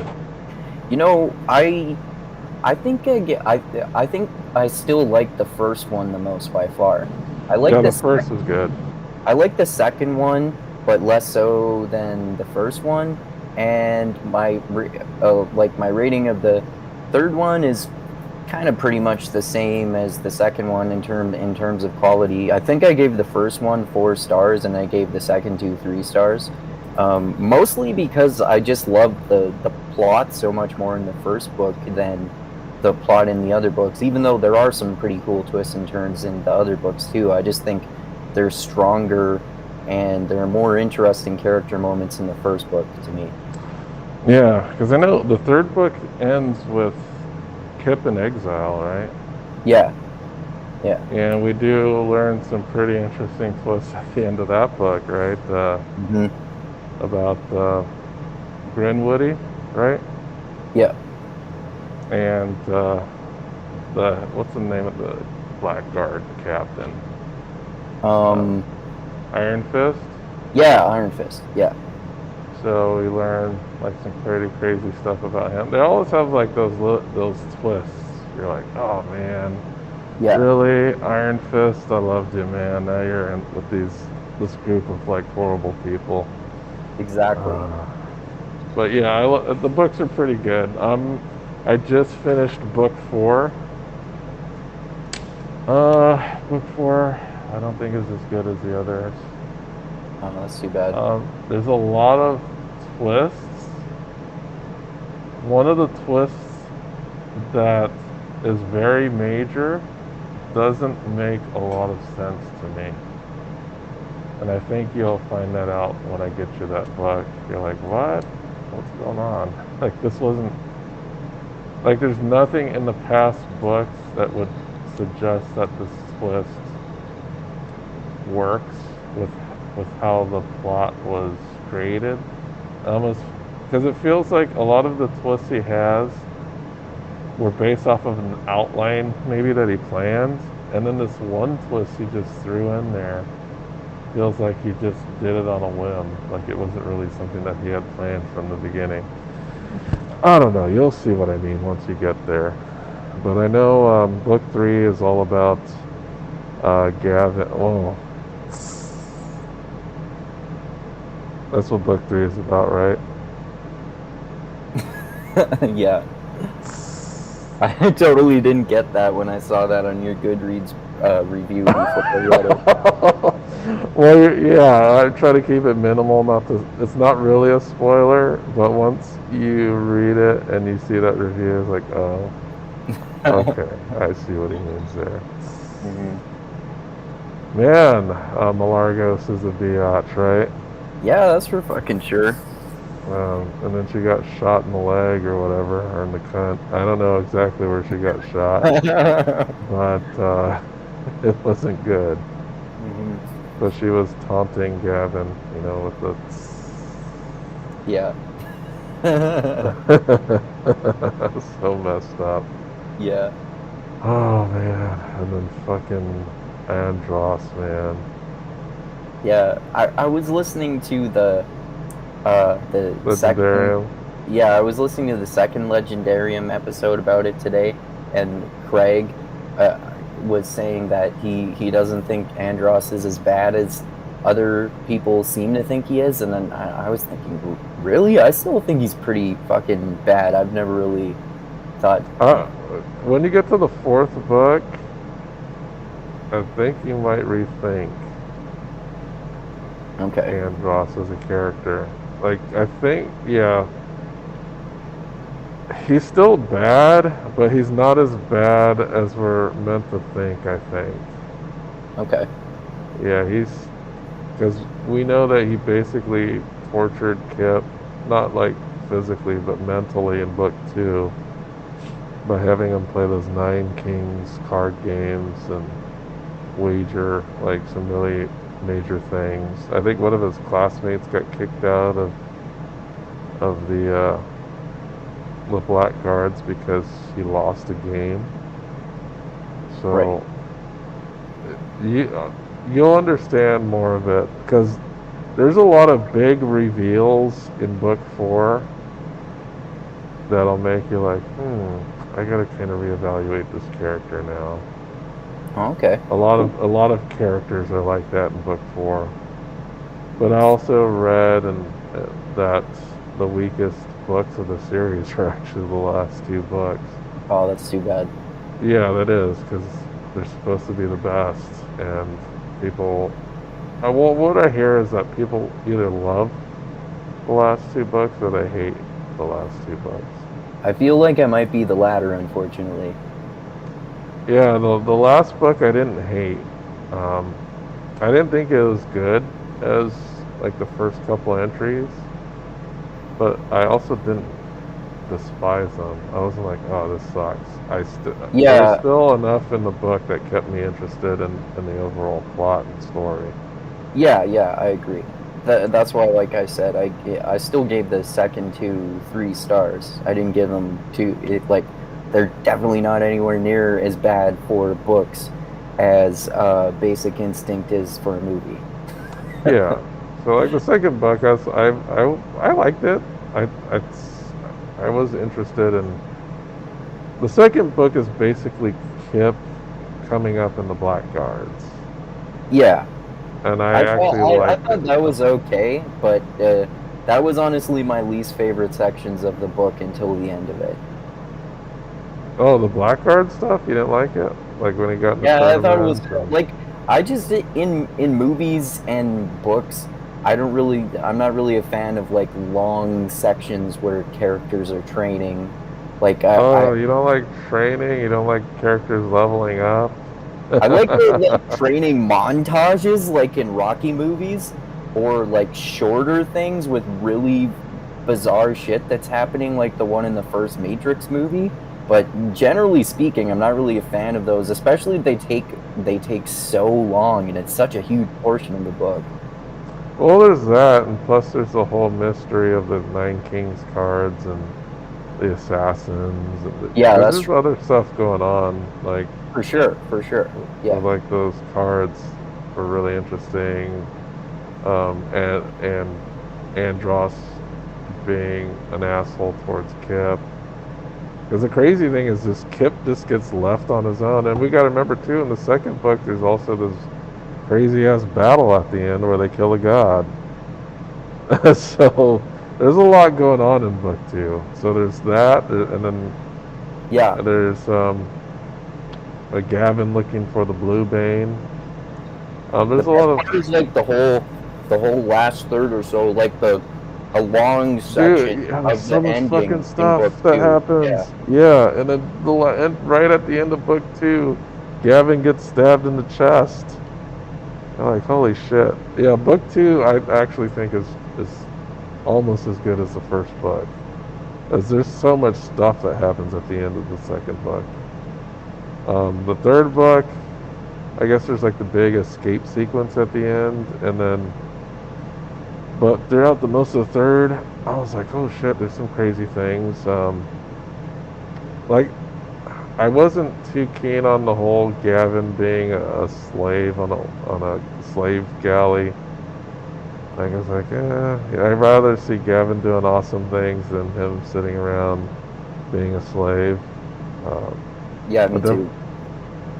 I enjoyed the whole rescue from, but Yeah. and it sucks too because right as they rescue Gavin, um, Kip has to leave and he doesn't get to see Mhm. his father. Yeah.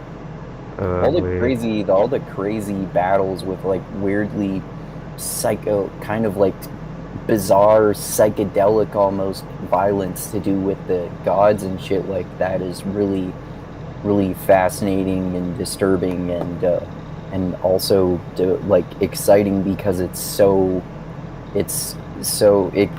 gives you such an adrenaline rush when it's happening.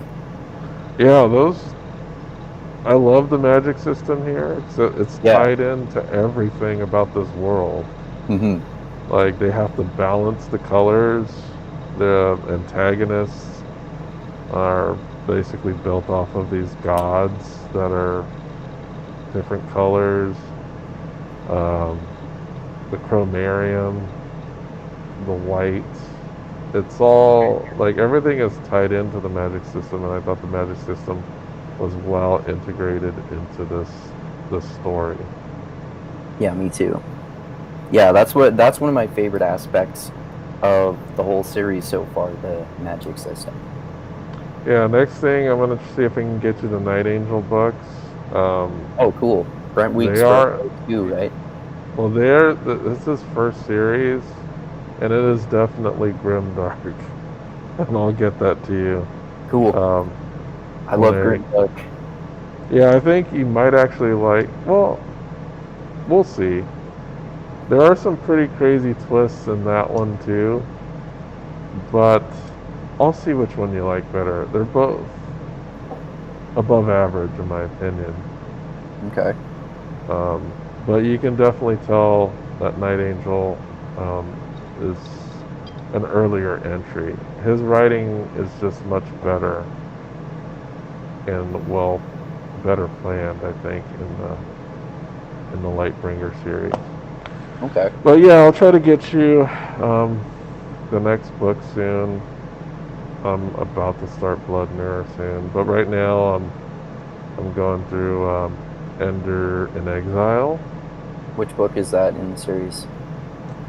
Ender in Exile is a direct sequel to Ender's Game, but it wasn't published in that order. Oops. So what? What order is it in the series then? It would be a direct sequel to Ender's Game. So Okay. the main 4 books are But it was Ender's written Game. later on. And Yeah, it was then, written later on. oh, okay. It's written later on, but it's chronologically in between book 1 and 2. Yeah, I've read books by other authors who do that sometimes.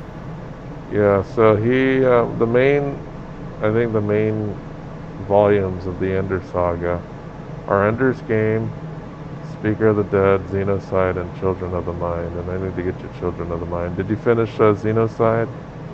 Yeah, I was telling you how much I liked that one, and it might even be my favorite in the series, or at least it's kind of like tied with book 1. I don't remember whether we talked about it before, but No, it was. we haven't talked about it. So But why do yeah, you like Xenocides more than Speaker of the Dead? I love all the philosophical and theological concept and moral concepts that it explores, and it has the 2 different alien species, and this whole big aspect of the plot where there's one species that depends on this substance for survival, but it inevitably kills all humans who Well, are everything. exposed to it. Yeah, everything else that's exposed to it. So the humans want to use the same solution that they did in the first Ender's Game book, which is to eradicate the entire alien species, and Ender simultaneously, well, also like communicating and like trying to work with, and sometimes a little bit more against Valentine, and then other people too. He's like speaking to the Hive Queen, whose species he destroyed in the first book, and he still has to find them a new home, and there's all this really fascinating stuff going on. That's why I liked it so much. Yeah, and then there's the AI, right? And who's the antagonist of this movie, or of Xenocide? I got annoyed by the antagonist, but you go ahead and talk about that antagonist a bit. I don't know, man. Honestly, I guess that must have been one of my least favorite aspects, because that doesn't really stand out to me that much. Well, isn't the antagonist basically a Chinese genius girl with OCD? Oh yeah. She was annoying. Yeah, that's for sure. But yeah, there are a lot of chapters from her POV. I did like her character still, though, because they got into some interesting philosophical and moral conversations about life and death. Yeah, she was definitely like a zealot, right? Yeah, definitely a religious zealot. Yeah, because her OCD was supposed to be like a gift from God, or something like that, right? It was I thought the OCD thing was interesting, but I don't know, her personality when it came to like philosophy and politics were just all wrong. I guess it makes sense. She's a antagonist, but I was like, man, she's very rigid. And then she was having a battle with an AI, so that was pretty interesting. Yeah, those later Ender books are like nothing like the first book, right? They're so different, but they're also so good. Yeah. I'm not saying Xenocide is bad. Okay. I'm not saying Xenocide is bad as all. I just didn't like it as much as the first 2 books. Okay. I think one of the things that I actually like more about Xenocide, although I didn't like, I think the second one's probably my least favorite, but one of the aspects of both that of book 2 and 3 that I liked more than book 1 is that they're kind of more like most of the characters are adults, and like I love some young adult books like the Golden Compass series, for example, or like The Hobbit or the Harry Potter books, but I prefer characters that are about adults, because wow, I just went really Canadian there with my pronunciation. About. because I'm an adult. But so I like that more than the sort of young adult aspects of the first book, but like there are pros and cons to the kind of more simple plot of it too. That's actually one of the reasons why it's it's either my favorite book or tied for the third book, my third favorite book in the series. Is just that simple basic plot. Like, is it right to eradicate an entire species to defend your species? How do you know whether they were actually even planning to destroy you? Is it right? Is it wrong? Who has the moral high ground? Just that whole basic concept. Yeah, because I know during the series you come to love the Pequeninos. I think that's what they're called, Yeah, and the very bizarre transformation ritual, yeah. which is extremely bizarre. Is that And the tree thing? yeah, when they have to like Yeah, dismember, like they ask someone to dismember them, and it's not in malice. It's supposed to be something done in love. yeah, And yeah, when they dismember them, they turn into like a father tree, right? yeah, yeah. It's So yeah, it's like the second book is like kind of like a murder mystery mm-hmm. regarding this weird ritual that the Pecaninos have to use in order to evolve to their next stage of life. Yeah, So the third book I know is that it's more about the the Formics and the Pecaninos, and then there's like some radical factions. And I know one of the sons is like a priest, and he tries to reason with this radical faction, and he ends up getting murdered, right? yeah. That's one of the things that I think is cooler about this book than the second book too. That the second book focuses mostly on the Pecaninos, like you said, and then in the third one, it's back to focusing on both alien species and the humans, so it's even more complex. Yeah, and combating the virus and um, evading. I guess what is it? They're trying to stop like the Galactic Federation from destroying the planet, right? Or at least trying to delay them from doing so. There's a Yeah, lot of different threads yeah, going yeah, on. definitely. It's hard to track all of them. Yeah, and then the fourth one, it just goes crazy with all those threads. I'll have to I'll have to get that one to you. It's like super weird, crazy sci-fi. You're like, what? And there's some head scratcher stuff. You're like, wow. He gets really deep into some of the sci-fi stuff. Like Because I weirder know, than human sandworm Dune, well, when I say sci-fi, I'm meaning like the scientific sci-fi.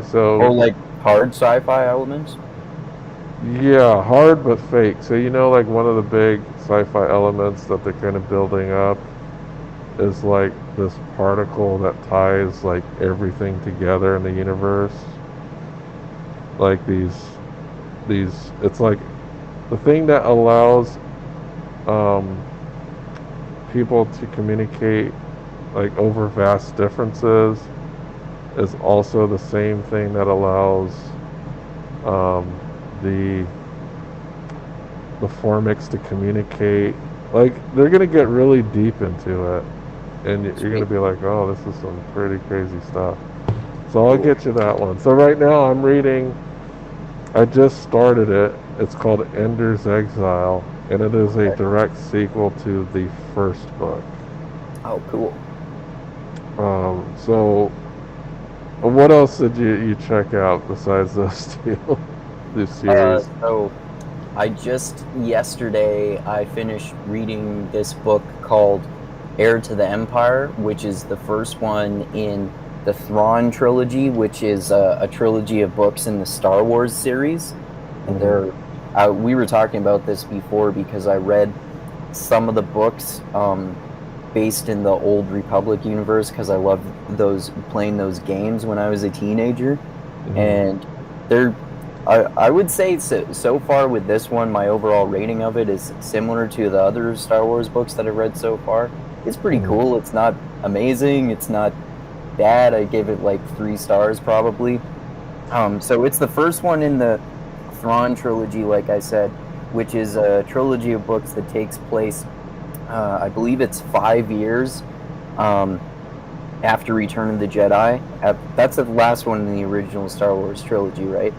Yeah, Return of the Jedi is the episode 6. Yeah, so it takes place 5 years after that, and Han Solo and Leia, they have 2 twin kids, and Luke is kind of slowly trying to train Leia in the Force, and as always happens, they didn't completely defeat the dark side. It's awake somewhere else in the universe, and that's basically the setup for the series. So it's like Star Wars books with all of the original characters that are 3 sequels to the original film. So that's pretty cool. I'm not like a massive Star Wars nerd, but I like a lot of the cool science fiction and space opera and space western aspects. So it's cool to get into more of the extended Star Wars universe that I know now is not officially canon anyway since Disney bought Star Wars, but it's still really interesting to get into that. Yeah, I remember one of my coworkers gave me like a big bunch of like you know how the audiobooks come in, it's like a bunch of CDs. And it was a Star Wars one, and I forgot. It was about one of the Sith Lords. I forget which one. But his rise to power. So yeah, I should listen to it. I think I will have to eventually. I have not yet indulged in the rest of the Star Wars fiction and books, but I will. I think I'll start eventually. I just haven't started yet. Yeah, it goes like from tens of thousands of years before the original films, and even before the prequels, all the way to I think hundreds of years after the after the original series. But I'm sure they've gone past like hundreds of years past the newer trilogy of films too, and they go from like novels with original with characters we've never heard of before to the characters in the original films, and there are like totally different styles of books too. Like I think there are a whole like Rogue Squadron or X-Wing Fighter series too, so they go all over the place. Oh, okay. Mm-hmm. Oh man, did you have any other things that you read, like nonfiction or anything?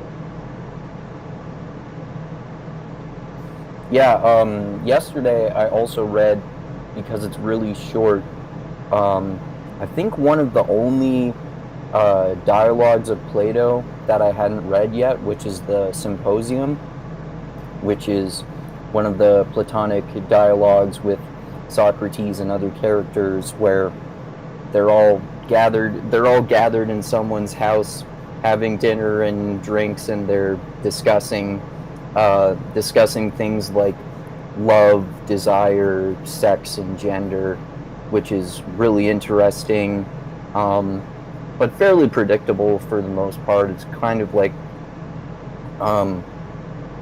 the philosophy and morality of different gender roles and the pros and cons of desire and sexual desire, and the relation of sexual desire to love and that sort of stuff. It's the same sort of things that people talk about today, which is one of the great aspects of all the Plato dialogues.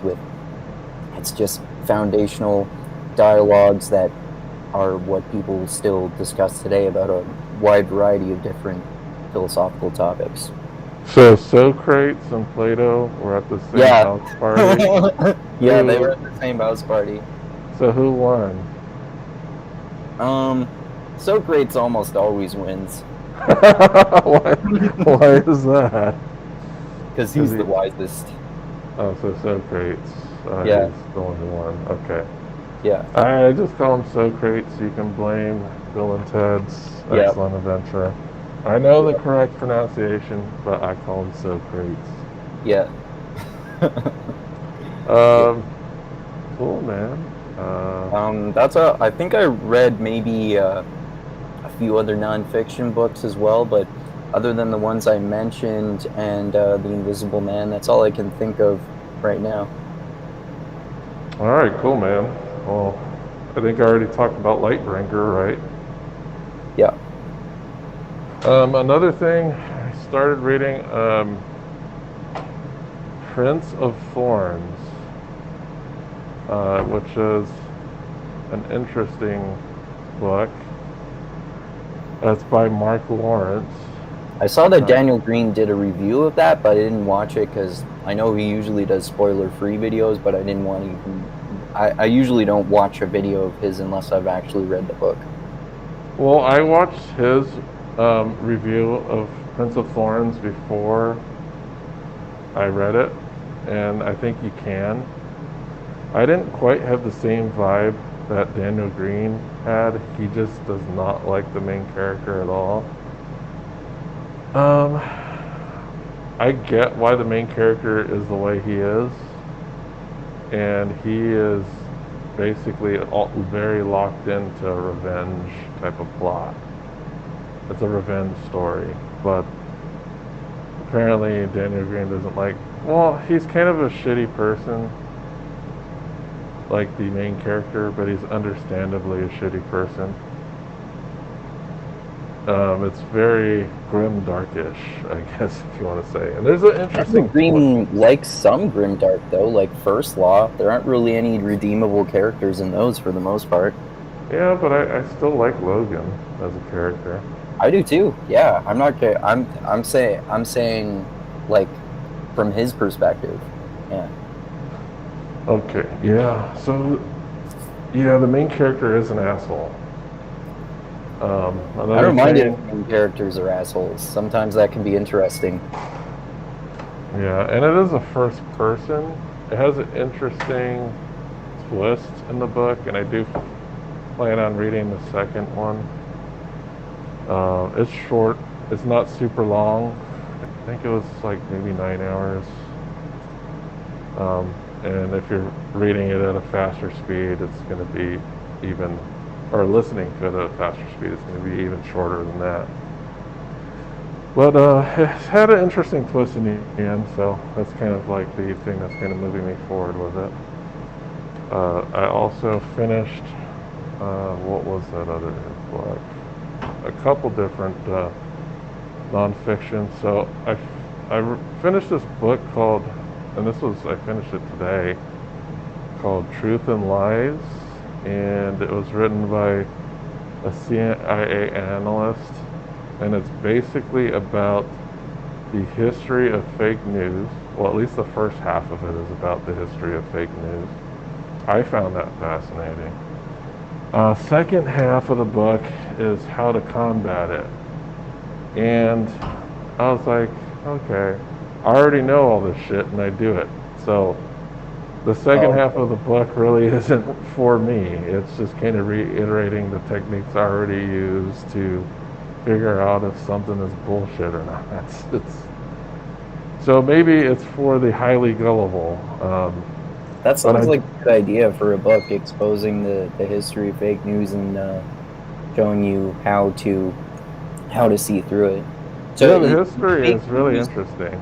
is fake news like CIA propaganda type of fake news? We're going further back in history, like Okay. way further back. We're talking about like pre-Christian history. Oh wow. Okay. Oh Yeah, yeah, that sounds cool. yeah. So it talks about how misinformation, how it was planted. So I know there was she gave some historical context of some Hittite tribe that was in war with Egypt, and they had planted two spies to give this fake story about the location of an enemy army, and it was fake news, and it wound up making the army that thought they were far away from this enemy army meeting the enemy army much sooner than they were expecting and losing that battle. I bet that So sort of thing has happened a hell of a lot. yeah, so she talks about all of these ruses and things that have happened in history, and also the ones that have been more recent, like Pizzagate and crisis actors and things like that too. Right. So, and also Cold War stuff where, spies are feeding each other the fake information to manipulate other parties and stuff like that. Yeah.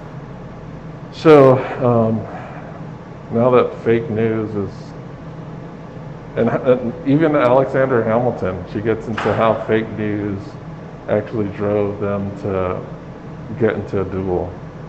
Oh yeah, I remembered in the book Hamilton, which I read, which is totally different from the fucking play that I have no desire whatsoever to watch, is actually a really interesting non-fiction book about about American history during that period. And I remember being really interested when I was reading the part of the book where they were talking about how, Alexander Hamilton, and I forget who his opponent's name was, but they were distributing like propaganda pamphlets, shitting all over each other, and then they got into a duel and he got killed. Yeah, so she does cover the history of pamphlets and how they were used to distribute fake news and how the impact of the printing press. It's a pretty interesting book. It's not super long. So here's what I'll do. I'll put that one up for you to check out as well. If you're interested. Cool. Yeah, sure. So I just finished that one like a few hours before we talked. I was like, okay, I could see how this could benefit a lot of people, especially those who get duped by fucking fake websites all the time. And a lot of people do. Yeah. So it gives you techniques to be able to discern fake images, fake website, fake information, like the psychology behind the tricks of psychology used against us in order to make us believe these stupid things. Right. So it's a pretty good book in that respect. Okay. What else have I been listening to? What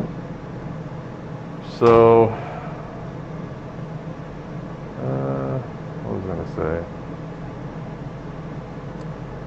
Well, yeah, I think I pretty much covered most of it. I don't think I talked about Half-Blood Prince.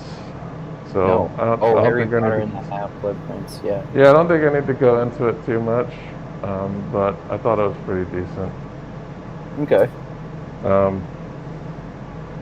It's funny because I watched the movie right after, and I got a totally different tone on some of these scenes. I think I haven't seen maybe the movies of number 5 through both parts of number 7, I think. Yeah. Well, I'm gonna put it out there. You don't have to like tell me why this happens, because I'll find out eventually. But in the book, Snape seems like a total asshole in this book. One, because he kills Dumbledore at the end. Yeah, of course. In the movies, they make it appear as he's reluctant to be bad. Huh. So I'm thinking, Oh. it made me think more about his actions. I don't know, because I know in the movie. I shouldn't comment since you haven't. Yeah, don't comment. But here's what I think. The movie makes him look reluctant in doing these things, so I think he's not as bad as we're made to think, even though it shows that he's killed Dumbledore. And one of the other things I remember is that he made some type of unbreakable oath. So I'm wondering if that unbreakable oath influenced him into killing Dumbledore because he had to protect Malfoy. So the book didn't make that very clear. The movie made it a bit more clear. So I think Snape isn't as bad a person as he's made out to be. I think him killing Dumbledore was not really his true wish. And he just kind of had to do it. Don't say nothing. I'll find out in the next book. I'm pretty sure I'll find out what's going on in the last book. So yeah, I think that's about it. Just a bunch of. Oh yeah, I finished The New Right. I don't know if we talked about that. I haven't read that. I want to though. By Michael Malice. Oh, okay. If you want to read that, I'll put that up on the drive. Oh, sweet. I thought it was very good. Awesome. I liked his examination of The New Right. It seemed very accurate to me. He is the only writer that I've seen get Gamergate right. Oh wow. He seems to understand troll culture and. Oh yeah, he's an expert at trolling, man. Yeah, he seems to understand it and he gets it. And I think he does a really good job of actually explaining what's going on. And apparently, and I did not know this, do you know who Chris Cantwell is? The name sounds familiar, but I don't think so. Okay, so he was at Charlottesville. He was also one of the quote-unquote Nazis people made fun of because after Charlottesville there was a warrant out for his arrest and he was crying on camera. And I don't know if you remember him or not. He's also been in documentaries about the alt-right and stuff as well. Was he in that documentary we watched about the alt-right? I believe so. Okay. But apparently Michael Malice knew him before he turned into a neo-Nazi. Oh, okay. And he used to be a super libertarian type. Huh. And then he just became a Jew hater for some reason. That's weird. Yeah, and it's very weird because, Michael Malice is a Jew. Exactly. So it was funny. He was disturbed about the turn of him becoming a non-Jew hater to a Jew hater. But it's a good book. I really enjoyed it, and I thought it outlined the right as it is, at least the troll right, very well. Cool. So I'll try to get that one to you also. I think Awesome. you'll like it. Yeah, I bet I will. And I have a couple books that I haven't started yet, but you might be interested. I have Cynical Theories. Oh yeah, the new book by is it James Lindsay and Helen Pluckrose? Yeah. So Yeah. I'm not sure if I have it already or if I'm getting it soon. It's hard to keep track of these 4 libraries, man. Right. I checked into the. I'll apologize now. I checked into the Paula Dune because the way that do you use Overdrive? No, I usually for my library I usually use Libby. I don't know the use difference, Overdrive. but recently in Overdrive, if you check something out and something becomes available, it doesn't automatically check it out anymore. Oh. You have to go on the list and then check it out, and if you don't check it out within 3 days of it being available, it goes back in. Oh, so that happened with Paul of Dune? Yeah, it happened. Oh, So okay. Paula Dune, I gotta wait 2 more weeks before it becomes available again. Okay. Well, I'll either wait till then or I'll let you know if I decide to read it as an ebook instead, which I think I can probably do on archive.org has lots of ebooks. Okay, but yeah, it'll be done in a couple weeks. It's probably less than 2 weeks now. Okay. So what it does is it puts you back on the queue, but you're at the front of the line again. Oh, okay. so I don't have to wait from the back of the line. I'm right at the Okay, front. that's Yeah. good. Yeah, that could be a long time. Yeah, that would suck. So, yeah, I just gotta wait for it to come back.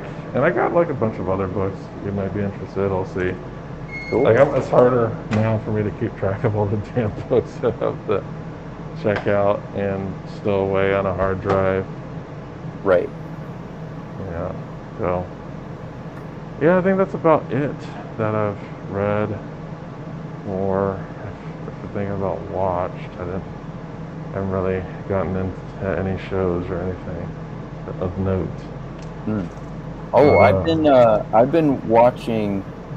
It's like related to fantasy and sci-fi that we talk about a lot. I've been watching this show called The Strain, which is it's a series co-created by Guillermo del Toro, who actually wrote or co-wrote the trilogy of books that it's based on, which is about a virus outbreak that leads to people becoming vampires.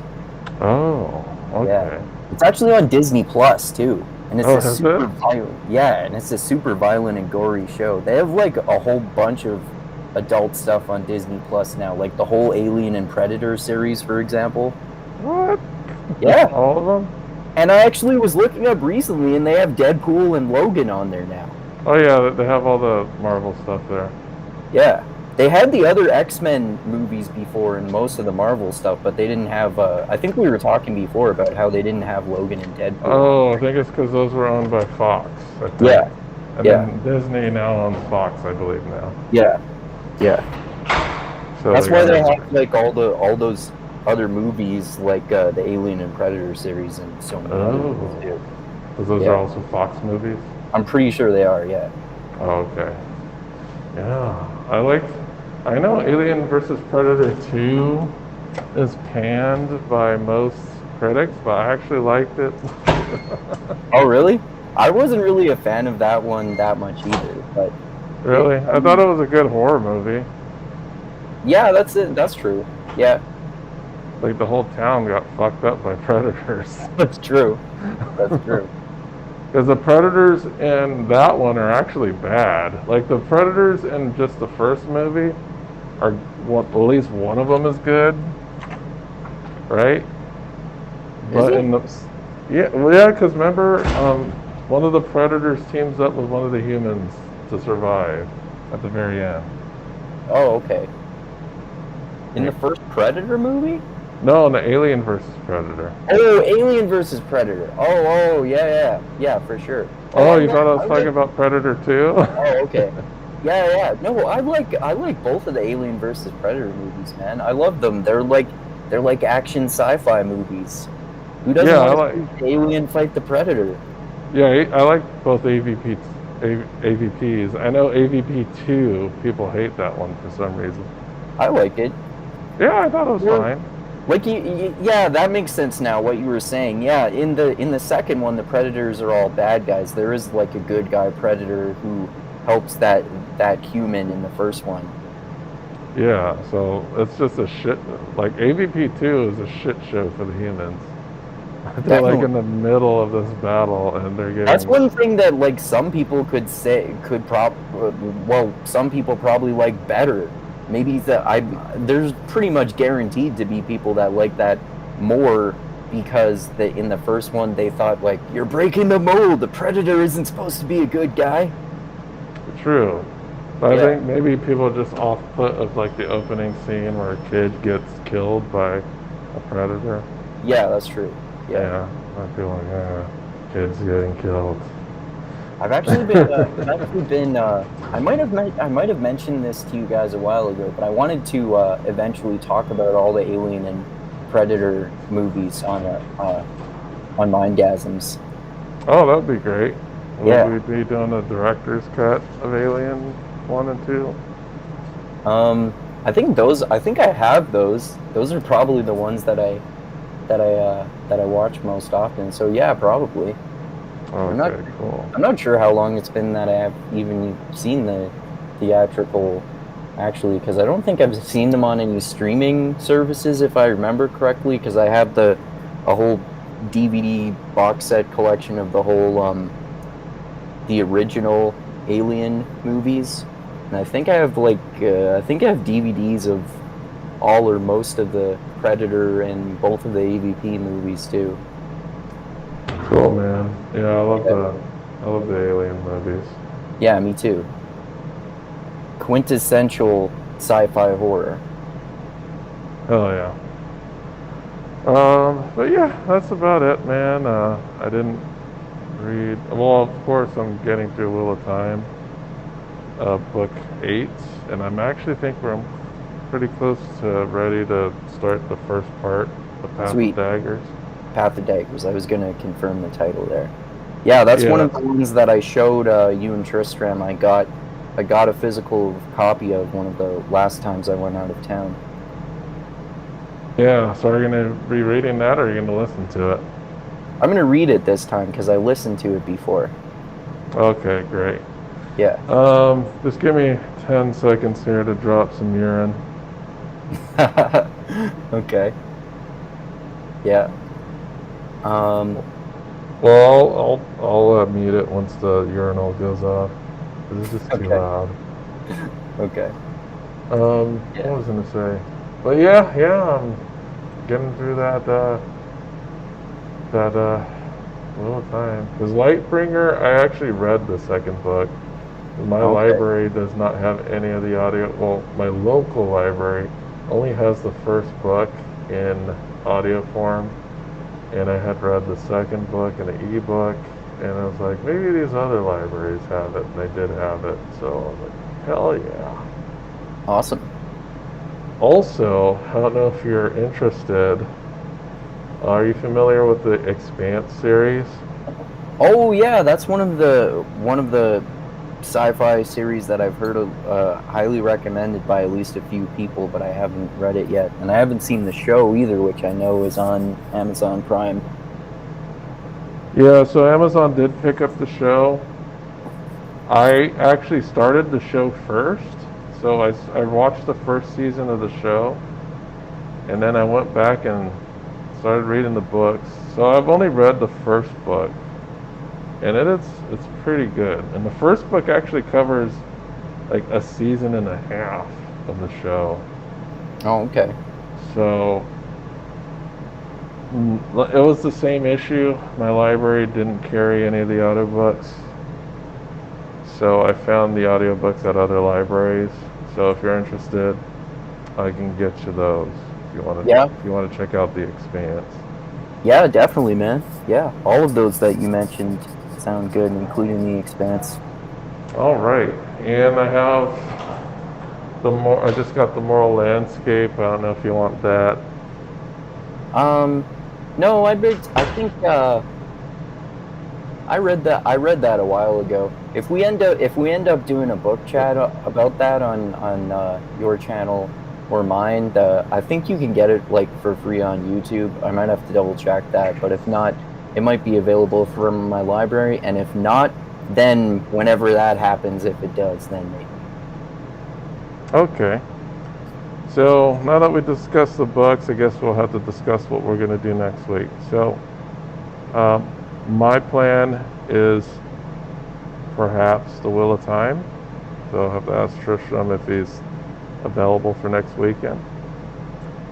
If not, I actually wanted to do another book chat. I want to see if you were willing to start the Sword of Truth. Oh yeah, I can do that. Okay, so we can look into some Terry Goodkind, and I actually have the first audiobook, but I have it on Audible. I don't know if I can actually get that to you. I have the I don't think I can get Audible stuff to you.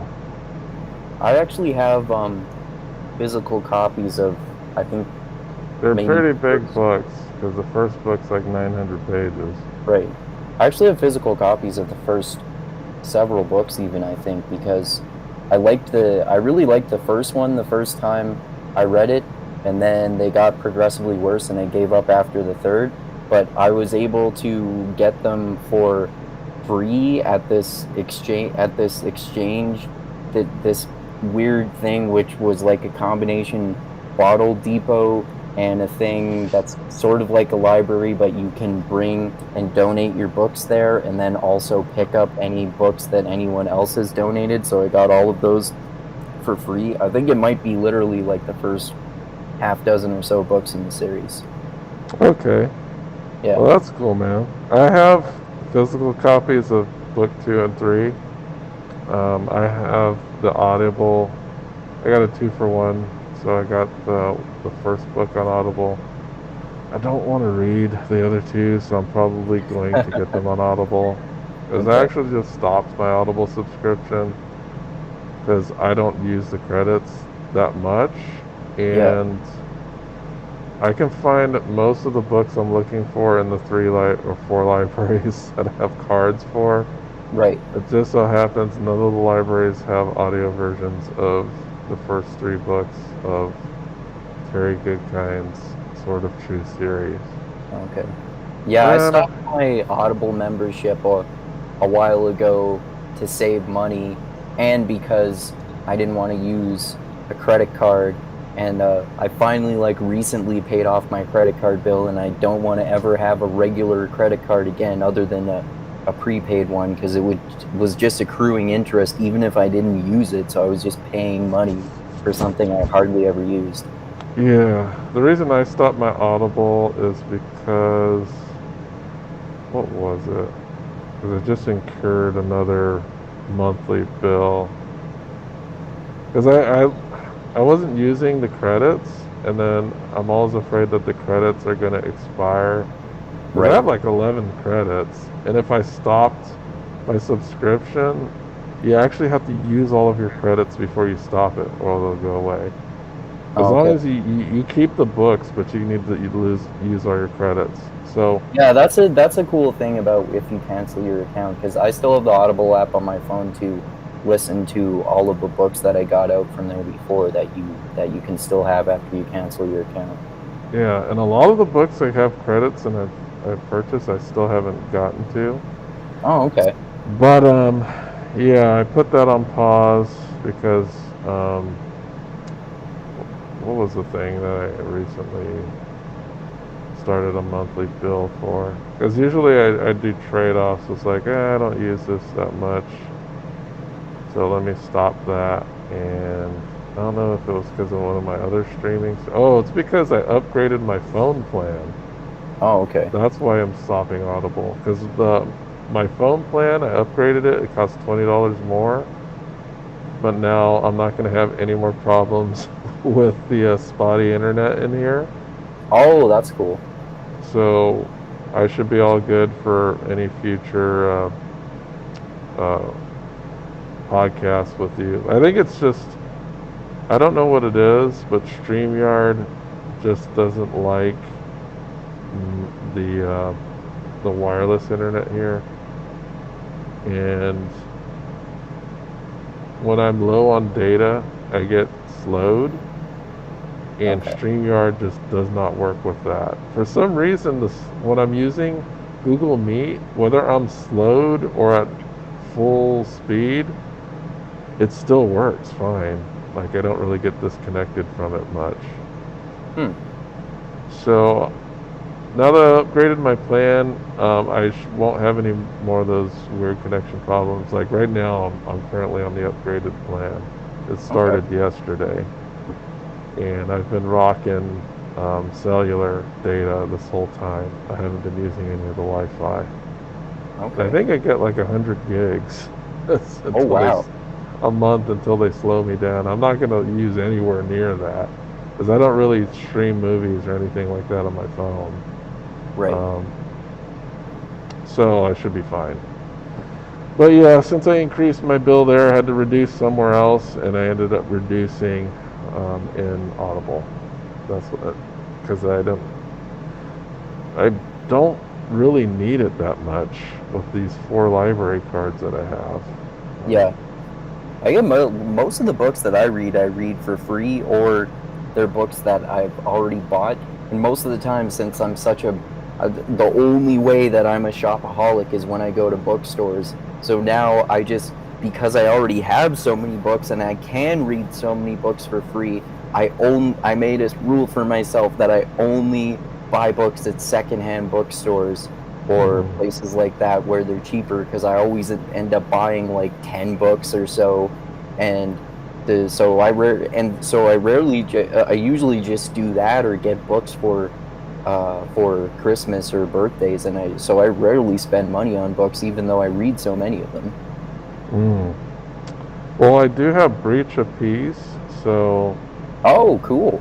and it's not a long book, so if you Yeah, ever it's get a your novella. hands on it, I want to do a chat about it. Yeah, that'd be cool. Because it's like a little novella. It's like 100 something pages. Right, that's Daniel Green's book, right? Yeah, I pre-ordered it and I Oh, got it okay. like the last week. I Okay. haven't read a page of it yet, but so yeah, next week plan on Path of Daggers Part 1, and we're gonna split this into 3 parts Okay. as well as the others. And That's more likely to happen than Sword of Truth. yeah, if that doesn't happen, Sword of Truth, but um, is a week long enough for you to get through it? Because it's a pretty chunky book. Yeah, well, I was just thinking too. I don't know if you saw, but I asked you guys in the group chat, and Tristram also said that we could start talking about the First Law series on my channel next week and talk about the blade itself. So you want to do First Law? Well, because I'm going to listen to. You know what? Yeah, if we're going to do the First Law next week, there's no chance of Sword of Truth 1 happening. Okay. So let's shoot for Path of Daggers? No, because if we're doing First Law next week, we can't have Tristram going 2 days in a row. Oh, right. Oh, yeah, I forgot about that. So, didn't we just talk about a movie that we might want to watch? Like, we just talked about one. Did we? What was it? Like in this episode, we were talking In this about, episode, we talked about a movie that we might check out. other than like, you mean the Alien and Predator movies? It was other than AVP. You mentioned Other it than before that. What else was it that we talked about? It was I think it was a horror movie, if I'm not mistaken. It wasn't the Strain that I mentioned, right? Because you haven't seen that show, It was, obviously. yeah, it was a movie. I don't remember. But I can think of a movie for next Okay. week, because I think, yeah, we can't tie up Tristram 2 days in a row. Yeah, I forgot about that. Yeah, He wouldn't be able to handle that. right. And I'll go ahead and give you dibs for First Law, and I think I just got the first book in audio, so I can go ahead and start that, because I know I started this Ender book, and First Law is like, was it 27 hours for the first book, maybe? Yeah. We could if you want, I can get through it. That's not going to be a problem for me. Okay. No, I was gonna say, like, for your channel next week, if you want, we could talk about the Ender's Game movie or the book.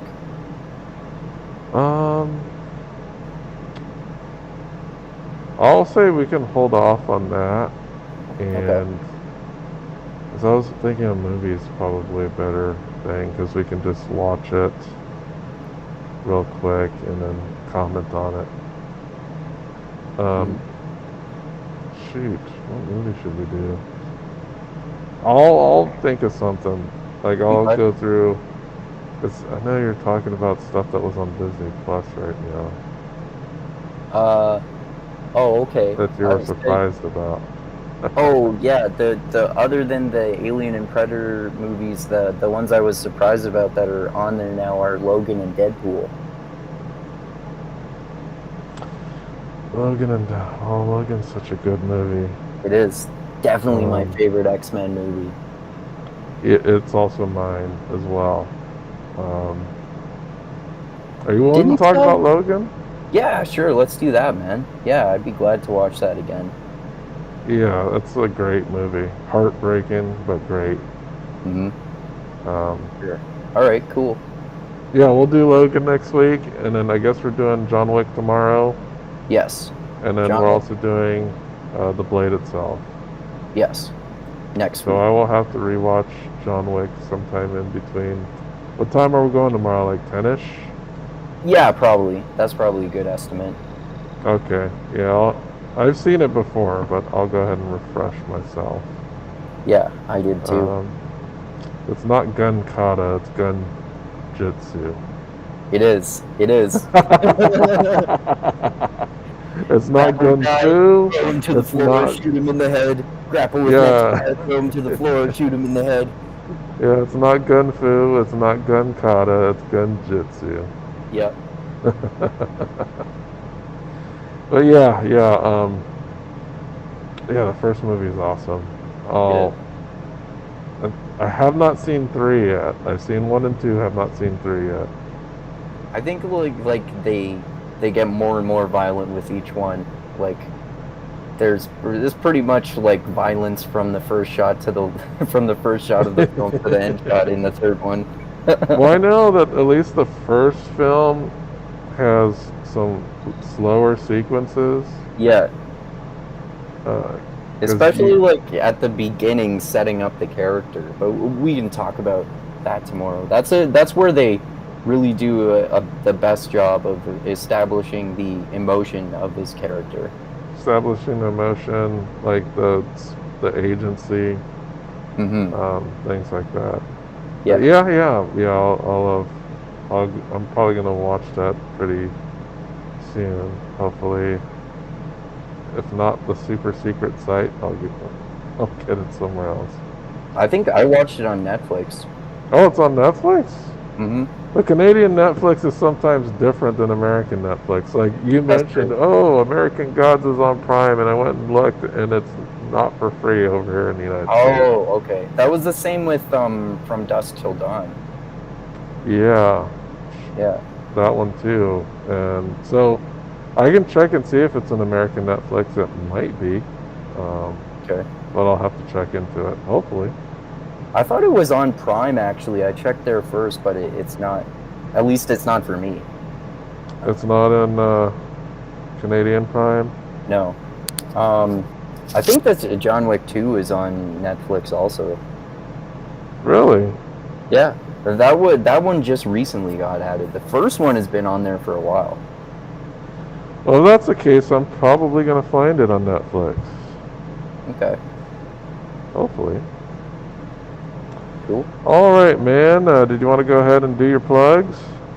Yeah, like we were talking about, people can check out my channel, which is Mindgasms. We're talking about John Wick tomorrow, and next week we'll start the Blade itself with Tristram, which is book 1 in the First Law trilogy, grimdark trilogy, about an assassin, Logan Nine Fingers, aka the Bloody Nine, who's a ruthless killer and goes around killing a whole bunch of bad guys. And then there's some cooler stuff.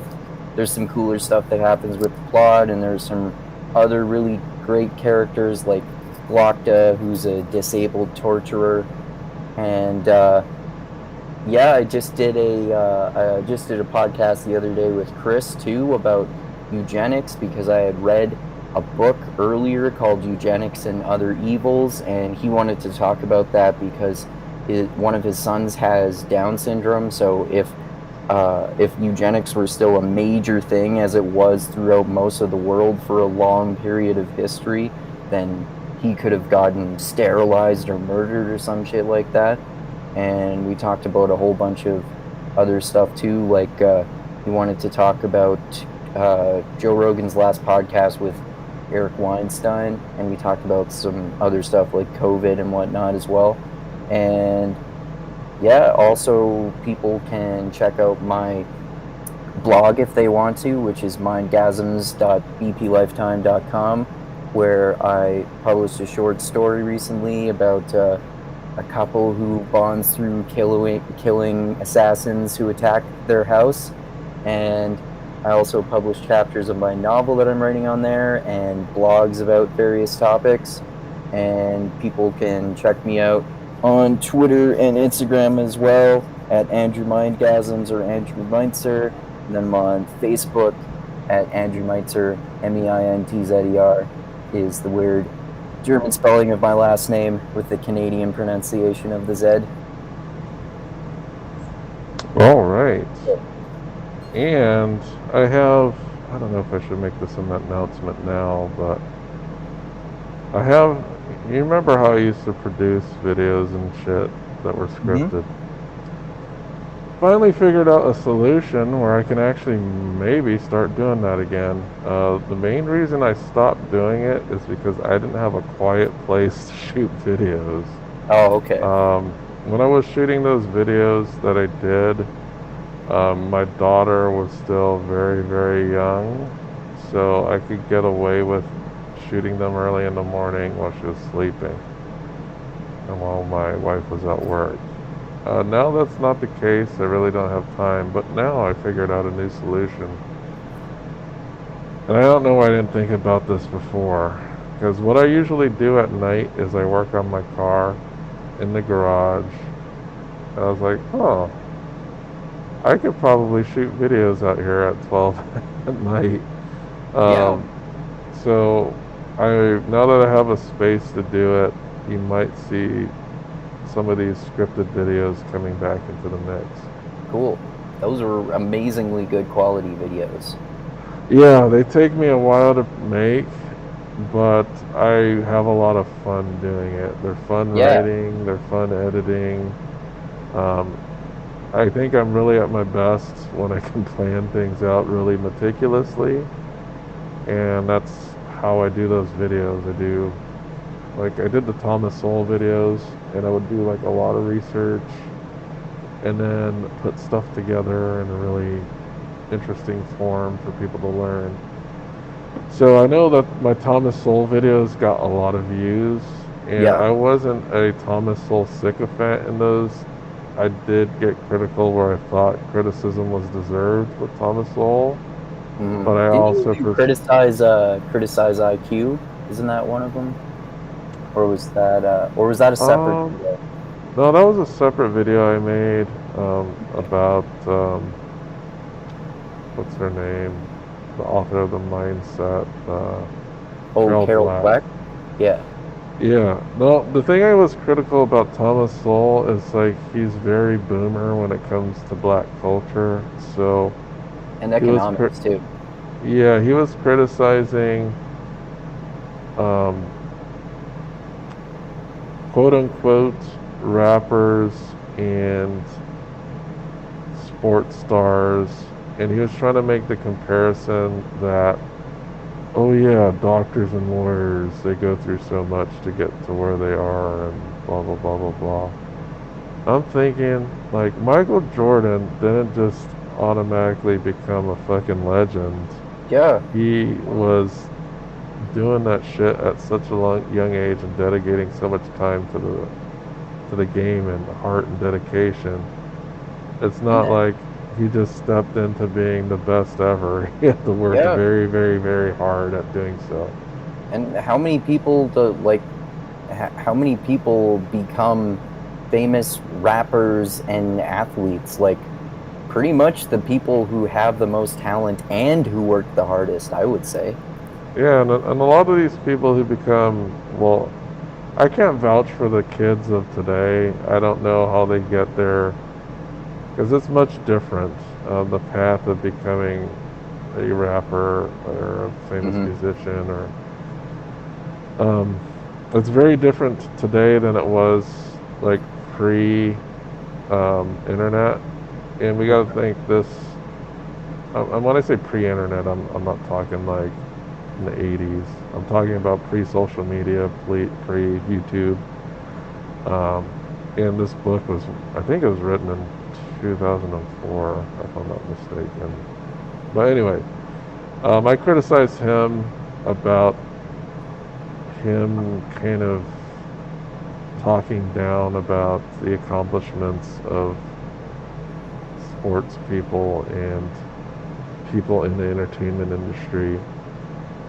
He's like, oh, he's basically talking himself up because he's an academic. Hmm. Saying like, oh, I went through all this training. Oh, doctors go through all this training. Oh, blah blah blah blah blah. And so these other motherfuckers,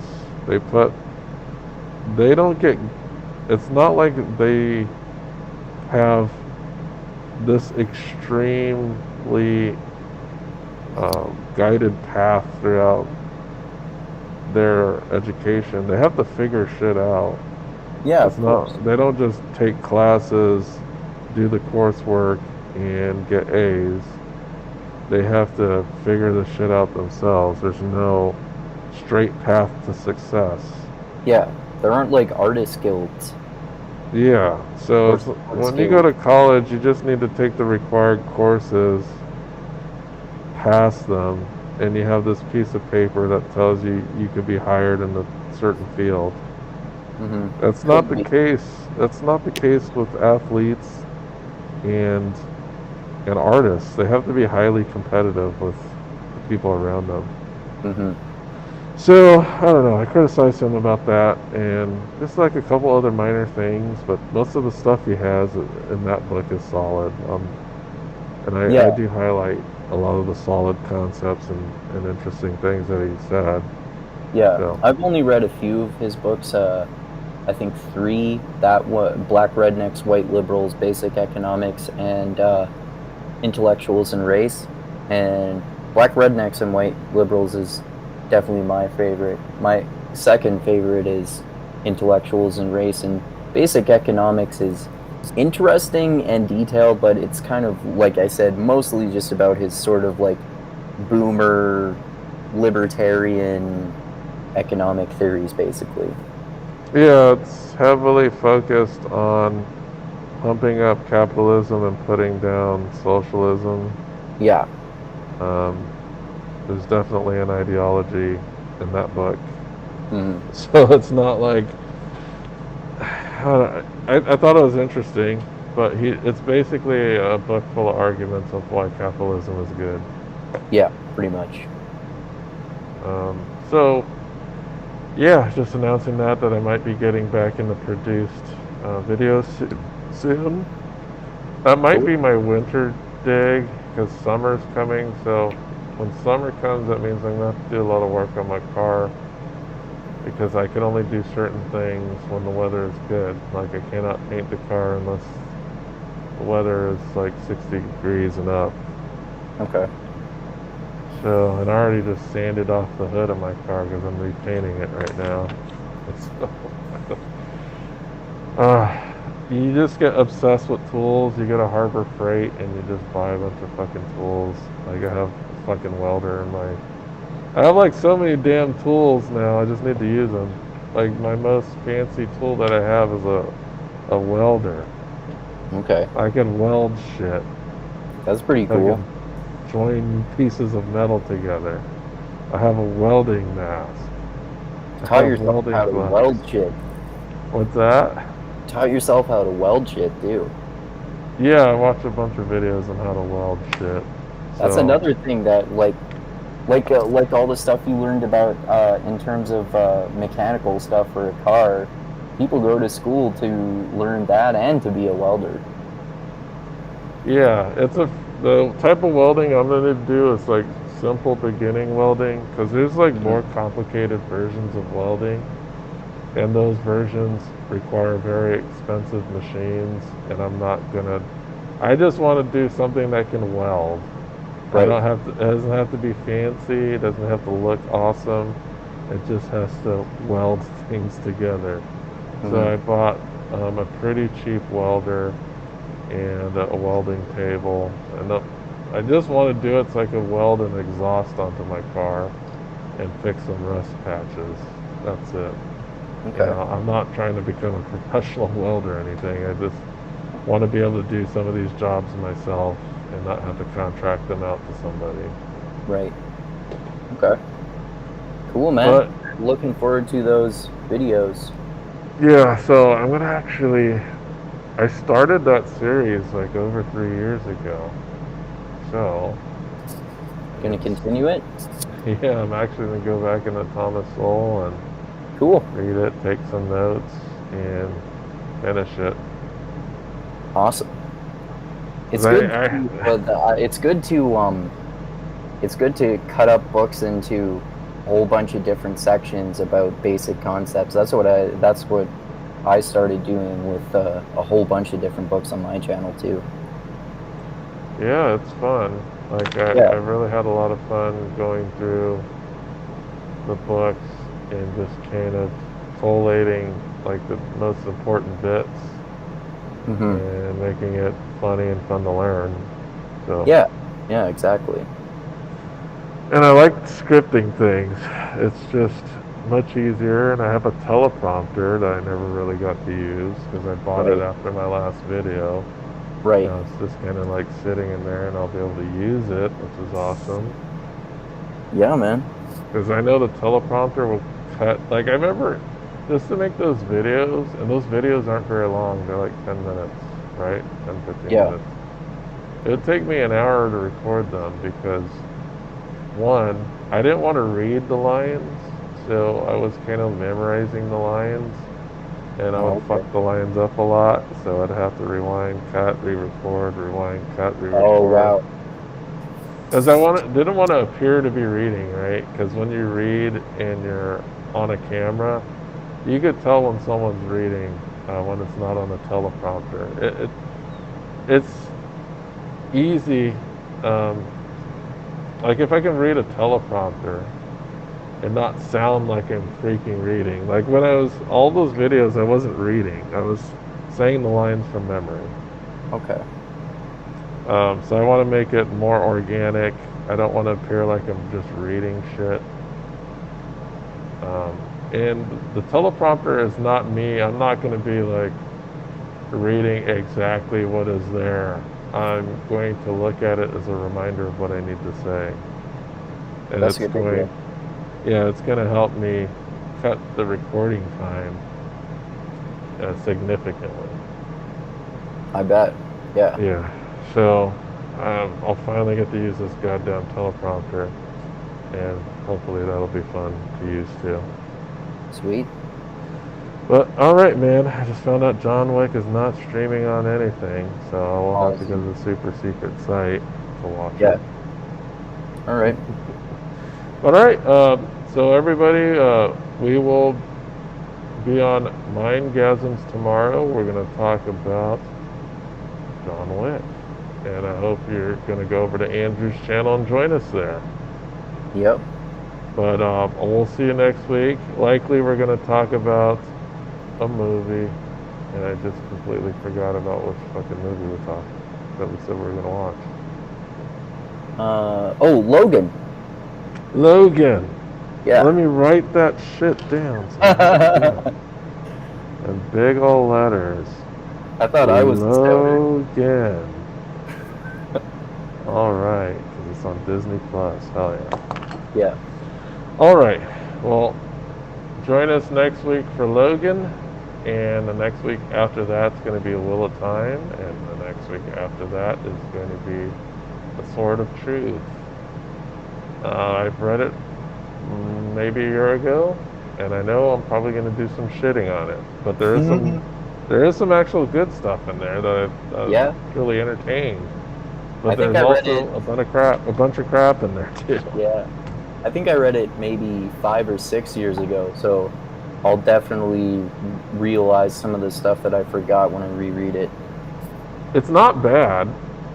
It's not horrible. But I don't know. You'll see what I mean. I think I gave it 2. For me, a 2 means it's readable. I can get to the end of it, but it's not horrible. Okay. I That's think what I a liked 2 it. means for me. I think I liked the first book a lot more than you did. I think I think I probably gave it like 4 stars. Well, here's what I'm going to say. In this read through, pay special attention to character interactions. Yeah. They just it's similar to me to Basic Instinct. People don't act this way. That's what I found really when characters were talking. Okay. I didn't mind the wizard so much because he was eccentric, but the main character and his interactions with like the love interest are so wooden and cringy, and you'll see what I mean when you get back into it. All right. It's weird, wooden and cringy. That's kind of what I feel like about the main character of the book. Okay. Yeah, I'll But see what I I think then. know, yeah, I know Daniel Green hated like the torture scenes, but I thought that was probably like the best part of the book. That was interesting, yeah, because he's the big hero and he gets captured and tortured for such a long time. Yeah, so yeah, we'll get into it. There's Yeah, things to praise the book about, and there's things to talk shit about. I think, of for course, sure. Daniel Green has a much larger bias against him because Terry Goodkind talked shit about Jordan. Yeah, I Um, know. I so don't I that, don't really care. I don't really care about this shit about whether the author is a dick or not. yeah, That's me like, neither. I didn't care that much either about it. I was just like, okay, what did this guy write? Some mhm. of it's decent, some of it's like head scratching. I don't know if he ever got better at writing character dialogue, but Probably not since well, like I said, I remember from even back then that I liked books 2 and 3 worse than book 1. yeah, and Or there's last definitely book. some funny parts in the book. It's just that the main character just at times seems like a know-it-all asshole Right. and is Yeah. unlikable. But sometimes he's Okay. fine. Sometimes he's okay. It's just like Yeah. he's very inconsistent. He doesn't have like a reliable consistency that you would depend on with a protagonist. Okay. But we'll Well, yeah, see. We'll talk about it, man. yeah, we'll talk about it. All right. All right. So next week, tomorrow is John Wick. Next Yep. week, we're talking about Logan Yep. Logan on your channel. and Uh, the Blade Blade itself on itself. mine next week. Yeah. Oh All man, right. can't wait to get back into the Blade itself. Yeah, me too, man. All right. All right. Always good to talk to you, man. All right, you take it easy, and everybody, you have a good night. Thanks, everyone. Thank you. And I think this is probably the latest we've gone, maybe. Could be. Yeah, we do. We've gone pretty late before, but I think it's close to that. Let me see if it stopped. It's unclear if it has or not. I don't think it Um, has.